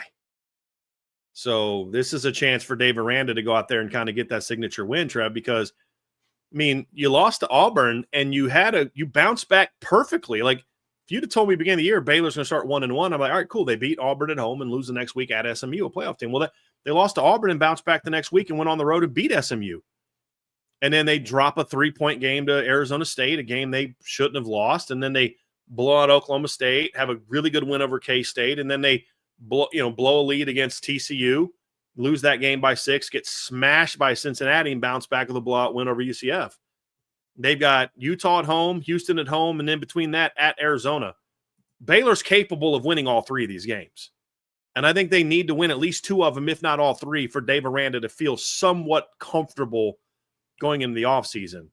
And it's going to be really interesting to see what they do, Trev, but this is the kind of game, mid-November, late in the year, ranked opponent, you get that win that can maybe vault you to a strong finish, an 8-4 finish. Potentially you go to a bowl game, win that one, you're 9-4. Very different conversation about Dave Aranda than what's going on right now. I mean, there's some that are all just like, I'm done with Dave Aranda. Well, you lose this game at home, you're done. Now the Dave Aranda sweepstakes are who's going to hire him as their defensive coordinator. You know, that's the next conversation, right? But if he wants to keep this job, he needs to win this game. For Utah, you're right there knocking on the door of a playoff berth, and the 2 of the 3 teams ranked right in front of you are playing on the road against top 5 teams this weekend. You go on the road and beat Baylor. I don't know that necessarily says, hey, you should be ahead of Texas and Oklahoma. But you go on the road and you annihilate Baylor. Now all of a sudden you've got that, like, oh wow, this Utah team, boy, they got a little something. And then you got K-State coming up the next week. You got Kansas the week after that. There's some opportunities for Baylor to make some noise from an impressive win standpoint. You're not playing any good teams. For Utah, it's about we need to blow people out. But what's interesting, the computers love Utah. And I think I know why, Trev. I think they love Utah because both of their losses are to very good teams. And their wins are, like, not competitive. They're very much like Notre Dame in that regard. I mean, their wins this year have been by 33, 54, 25, 34, 32, 45, 46, and then 31. So, and that 31 was over a ranked Cincinnati team. So, I think Utah is a team that if they can finish and keep blowing people out, they will have a better case because they're the things that boost Notre Dame are the same things boosting Utah right now. Now, what's interesting is if BYU loses another game, how do they handle the head-to-head with those two guys? Because they're right on top of each other right now. But if BYU loses and Utah wins, they got the same record, and BYU has the head-to-head. Will they bump Utah ahead of BYU like Notre Dame got bumped ahead of Miami? Because BYU's overall resume is not impressive, other than they just kept winning. So it's a big weekend for Utah, Trev. This game's going to be very fascinating. Just one team's fighting for the playoff life. One team is fighting for the coach's survival. Yeah. Very fascinating game.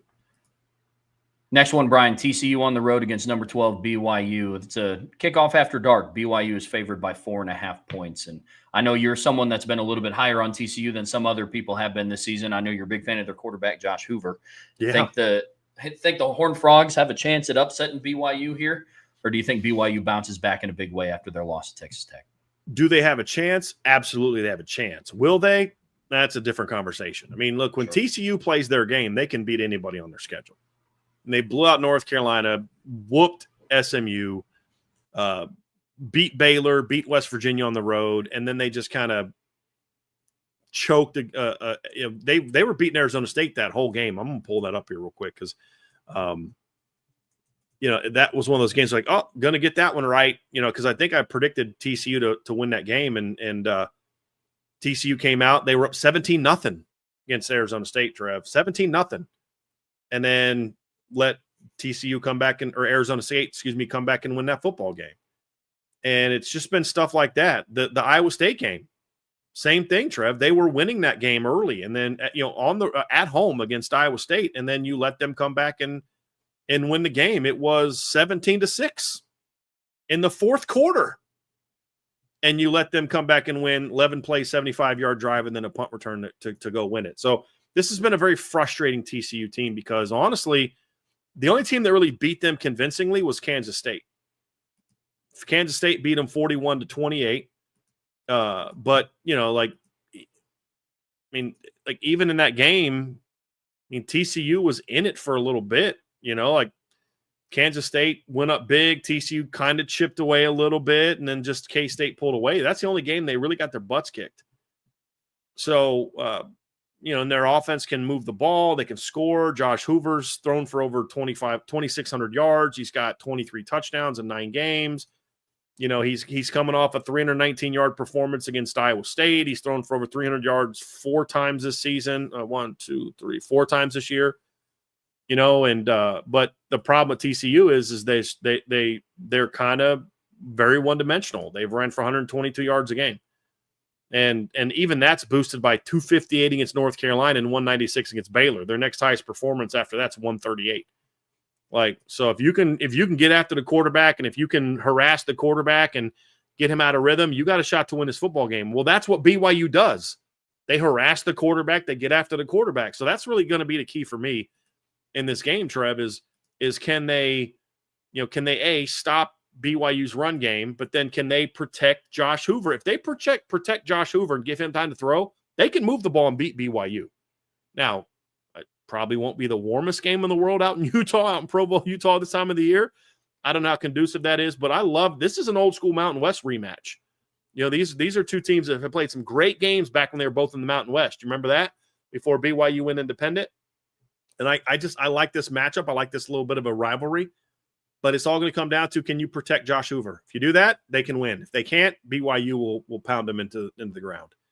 That's what's going to be for me. But for BYU, you are sitting here pretty. You've got a 6-3 TCU team at home this week, which if they win, that's a quality win because the committee, there's 2 types of wins the committee evaluates. There's the top 25 wins, which give you a lot of boost. And then there's the quality wins, which is basically anybody above 500. So you've got TCU this weekend that gives you that quality win. And then next week you play Cincinnati, who currently is in the top 25. So you've got 2 chances the next 2 weeks to make a statement to the committee with the 2 teams directly in front. They're 12. So the 2 teams directly in front of you have road games against top 5 teams this weekend. So for BYU, you got to make a statement, not just beating TCU, but you've got to kind of take it to BCU a little bit, right? Or TCU a little bit, right?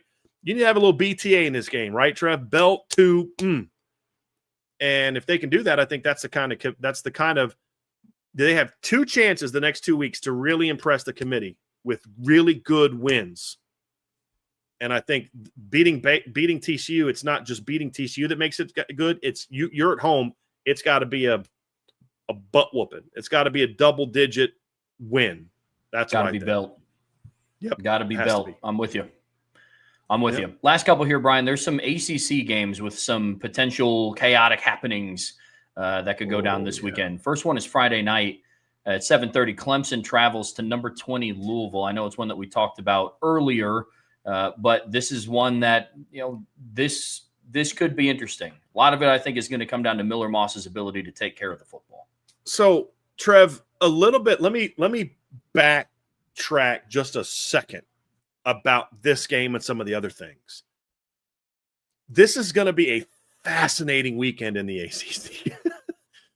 Just fascinating, because right now your the two teams with the best chance to get in, I believe, you can fact check me on this, Trev, and people in the chat, if I'm wrong on this and you know the answer, please let me know that I'm wrong. But I believe, based on what I've read this week, the two teams with the best chance to get into the ACC championship game are not your highest ranked team. It is your second highest ranked team, and a team that's not even sniffing the top 25 right now. And you look at all these games in the ACC this weekend, Trevor, and you're just like, this could be a good weekend for the ACC, where you start to kind of get some separation, or it could be an absolutely chaotic weekend in the ACC, where muddy waters that are already muddied get a lot muddier. And I am fascinated to see what's going to happen. And a lot of those matchups we're going to talk about are going to have a lot of say in that, because especially one in particular that says, man, if this team loses this game, or this team wins this game, I don't know that they're going to lose again in their league. So I just wanted to kind of say, like, as we quickly work through these games, that's what's so fascinating about this weekend. And then one of the teams that's in the mix doesn't play this weekend. SMU is off after their big win, but you've got 5 ACC teams that have 1 loss, and 2 others with 2 losses, Miami and Louisville. And the problem for Miami is, and this is where the Clemson-Louisville game comes into play, this game matters for Miami, because right now, if Louisville wins out, Miami wins out, and everybody else, there's chaos, and there's a bunch of 2-loss teams, Miami's still in trouble, because they lose the head-to-head with Louisville. So if Louisville loses this weekend to Clemson, now all of a sudden that makes the path a little bit easier for Miami, because now they're like, we just need, because here's why Miami's got a tough spot. There's 2 teams that right now have the same record as you, or have a better record than you in league, who beat you head to head. SMU and Louisville. So if you went out, they all went out, you're out. You're not even close to being in. SMU doesn't play this weekend. SMU is going to be tough, because they need SMU to lose twice. And SMU's capable of losing twice, Trevor. I mean, it's the same team that lost to Wake Forest a couple weeks ago. And they have Louisville at home next weekend. They play at Cal. So it's possible SMU could lose twice, but that's asking a lot. Especially if, Louisville's one of those teams, because if Louisville wins out and they beat Clemson tomorrow night, and then they beat SMU, then SMU and Louisville are both sitting there with 2 losses. You're toast, because they both beat you head to head. So for Miami, this is why this game matters. This game gives Miami a puncher's chance of getting into the ACC championship game, because I could see a world in which Miami is ranked 11th and they get knocked out by somebody from their own conference. Yeah. Or even crazier, if there's a lot of chaos, that the ACC champ isn't even ranked as high as the second G5 champ. I think that's unlikely, but it's possible. But if Duke is that team, it's possible. It's unlikely, but it's possible. So, this is going to be fascinating to see how this shakes out.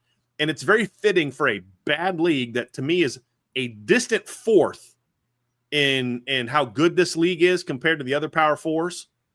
Distant 4th for this season. Some of your better teams play. I mean, you're a team tied for first got beat twice by Big 12 teams who are not in competition for the Big 12 title. Yeah. SMU lost to Baylor and TCU. 2 teams who are basically out of the Big 12 title hunt. Think about that. Your league is trash. Outside of it's funny. Somebody was like, "Well, I can't believe you're saying Notre Dame's the only one." But do you guys really want to start arguing that your next best win is over South Florida? You guys really want to go down that road? I don't think you want to go down that road. So they just need some of the better teams in the league to separate these last 3 weeks. And I don't know if that's going to happen, Trev, looking at this weekend schedule and next weekend schedule. And it starts with Clemson at Louisville. So Louisville winning this weekend, I think helps stabilize things a little bit. You've got a ranked team that now has a legitimate shot to get into the ACC title game in Louisville versus Clemson. Statement win for Louisville. I think they need this game, Trev. I really do. I think Louisville's on the verge of really having a third straight really good season, or they could be a team that collapses. If they lose this game, they got to go to SMU next week. Then they get Kentucky at home.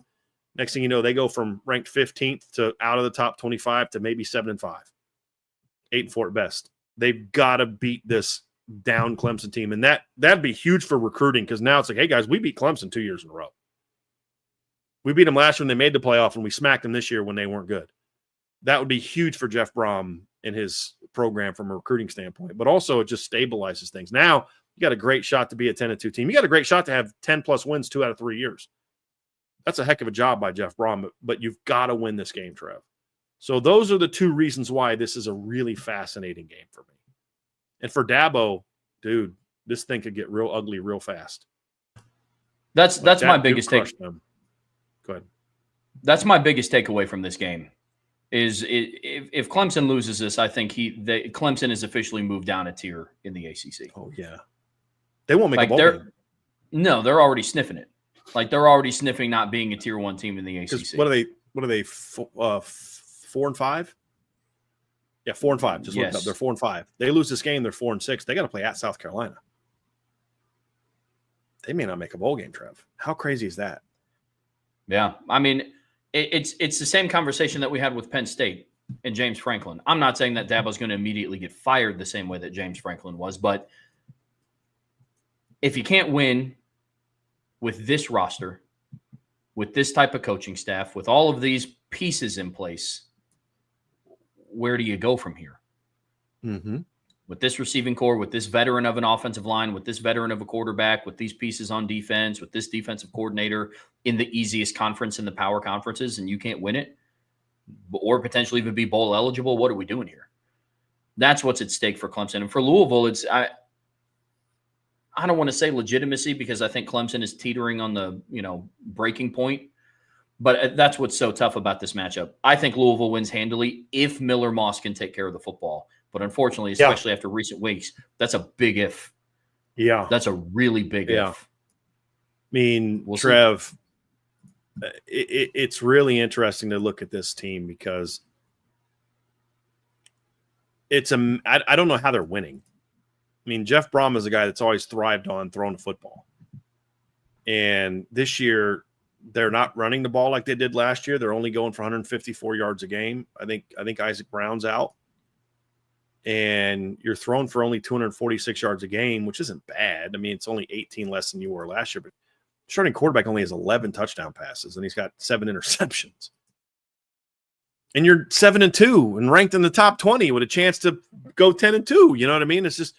It's wild. And I'll say this: kudos to a coach that we were very hard on last season and this offseason, and Ron English, whose defense let them down last year.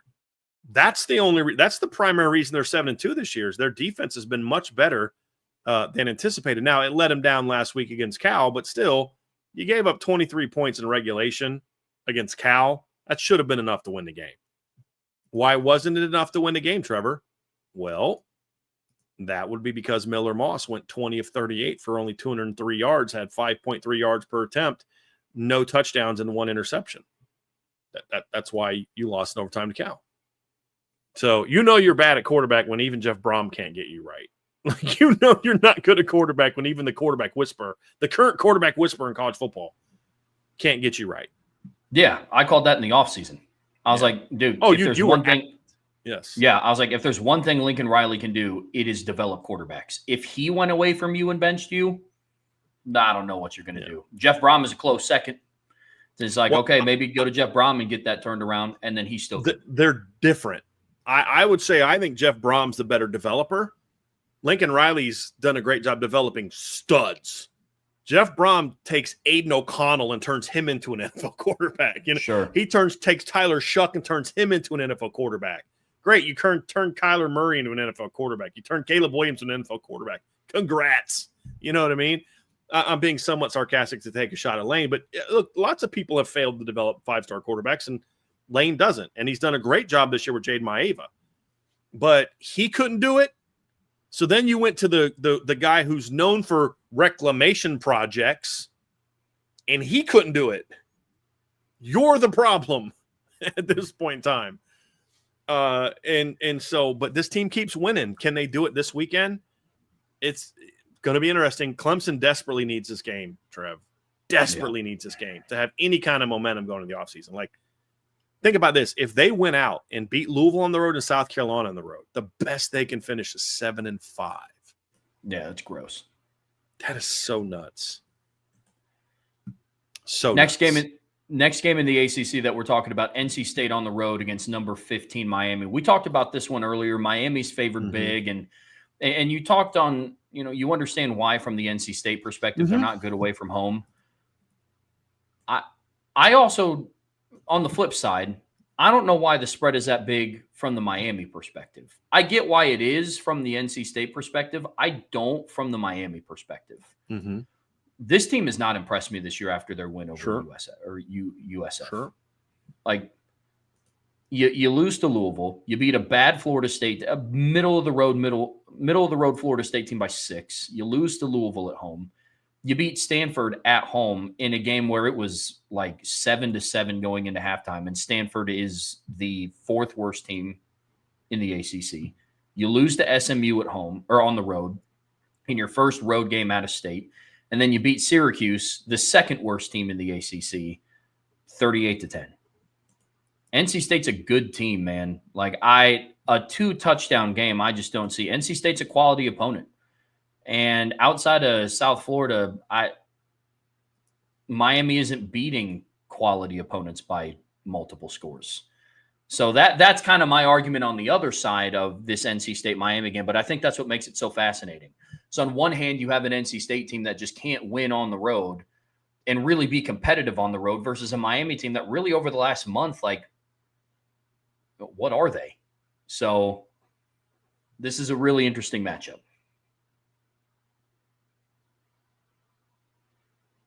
It really comes down to this for me, Trev. You have a 5-1 team at home who at times has not looked great at home, but still all 5 of their wins have been by double digits, except the Notre Dame win. 42. Actually, I'm sorry, they're 6-1 at home. Beat South Florida by 37, beat Florida by 19, beat Stanford by 35, beat Syracuse by 28 against a team that's 1-3 on the road. And their road losses have been blowouts. They lost to Duke by 12. They lost to Notre Dame by 29. They lost to Pitt by 19 in a game that wasn't that close. I think that's what it boils down to. And if you're Dave Dorn, you've got to be able to find a way to say that. Because I do think, to your point, Trev, where I completely agree with your analysis of the Miami team, they are vulnerable right now. They are vulnerable. They're a little banged up. They're just not playing with a lot of fire. They look like a team that had a bunch of transfer portal guys that they brought together, and they don't really have once things went south, they kind of stopped caring as much. And we've seen Mario Cristobal's teams going back to his time at Oregon have these issues where they just kind of collapse late in the year. I mean, it's just that's kind of been Mario's thing, Trev. I mean, just say whatever you want, but we saw it last year. I mean, you climb all the way up to number 4 in the playoff rankings, and then you lose 2 of your last 3 games in the regular season, 3 out of 4 overall to finish out of the playoff, And you look at 2023, I think his first year wasn't 23 his first year at Miami, or no, 22 was his first year at Miami. Hold on a second. Let me just this is year 4 for him, right, Trevor, at Miami? If I'm correct, what year? Let me see here. Give me a second. Let me look this up. Yeah, it's year 4. So 2022 was his first year.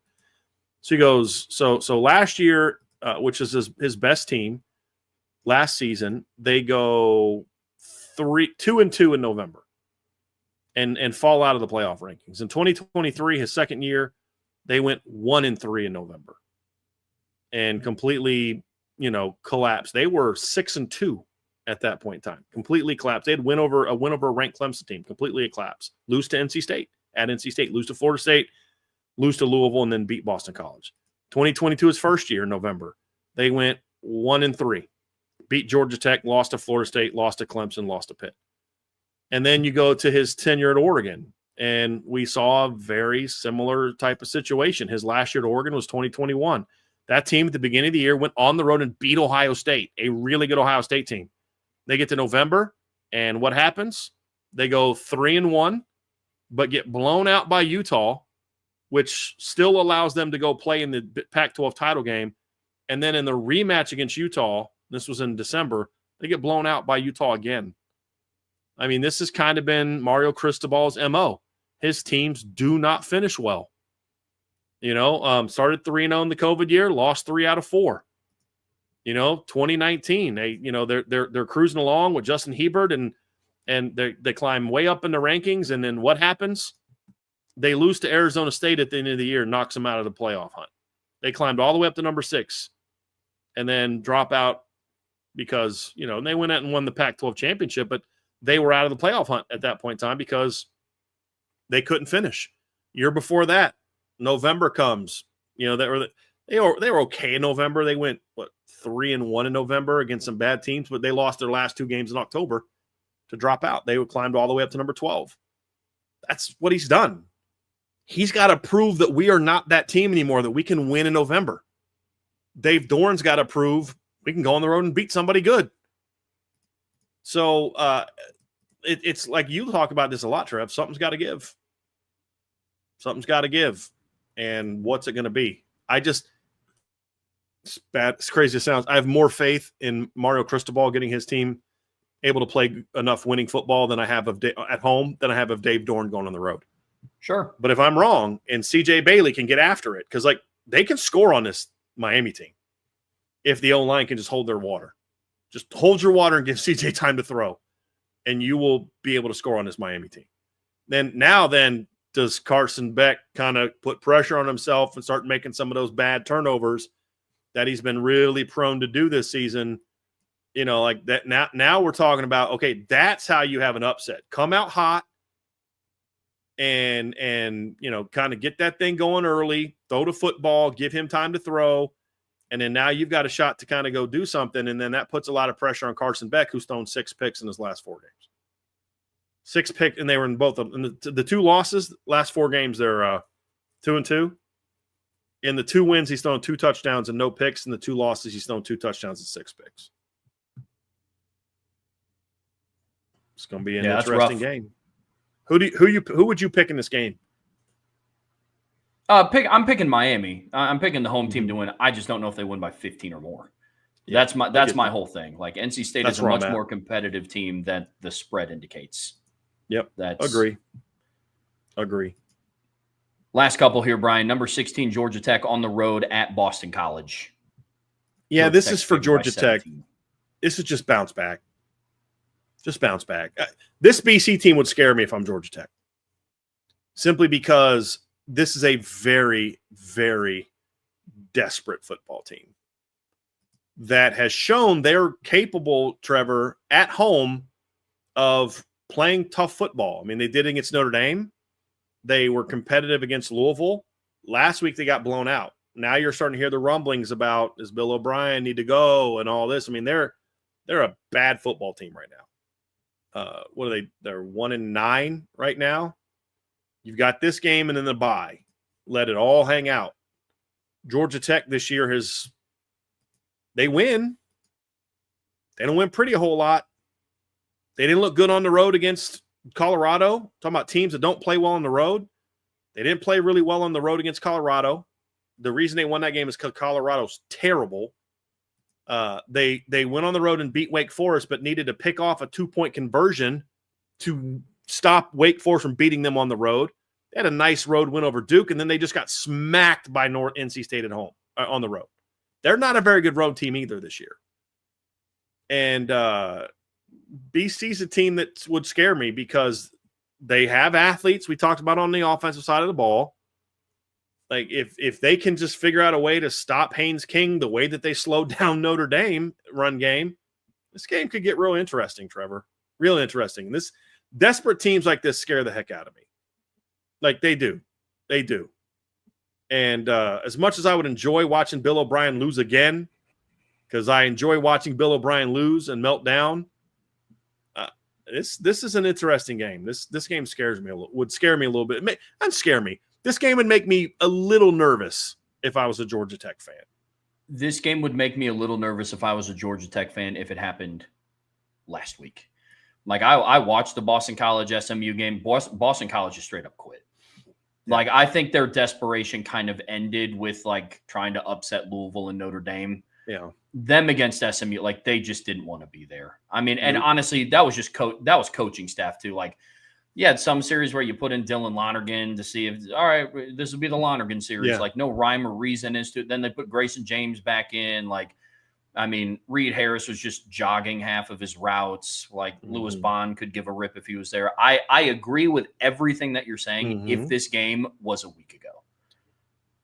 The only caveat to that is SMU is a terrible matchup for Boston College because they don't really care about running the ball. They're going to throw the ball all over the field, and BC can't stop the pass. I mean, they can't stop the pass. Whereas BC's been a little bit better at kind of being competitive against teams that are run first teams. You know, you think Louisville, stayed in that game for a while, what they did to Notre Dame.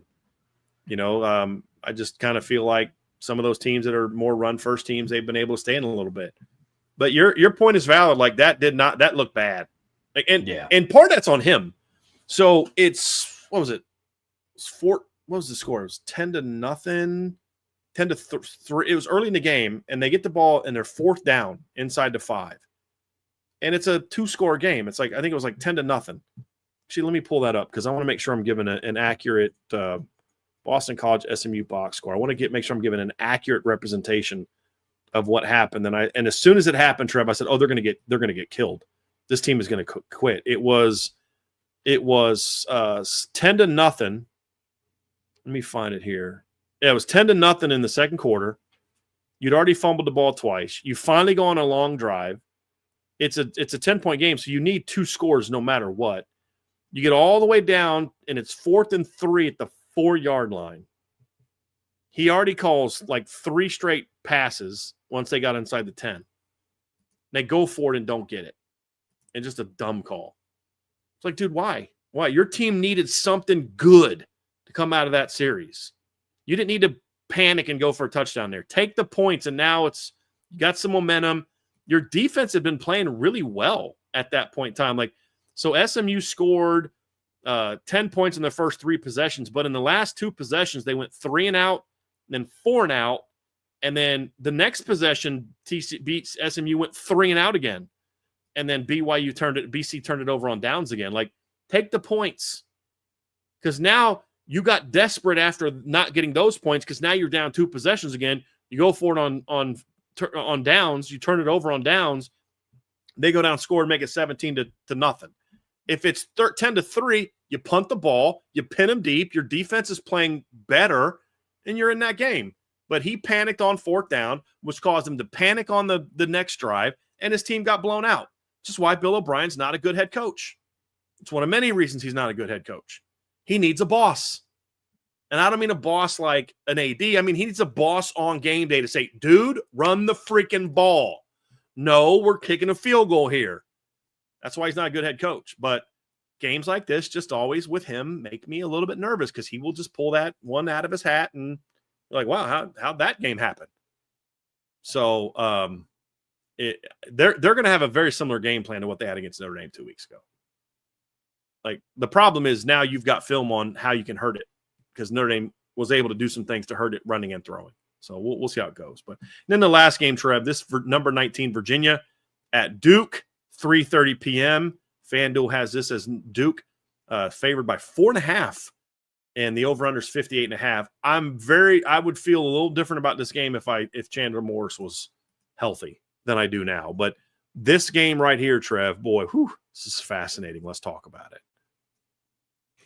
Yeah, I mean, I don't want to oversimplify this. I think Duke is especially with Chandler Morris out for Virginia, I think Duke's a better football team in this one. I would argue, I think that I think they're overly ranked.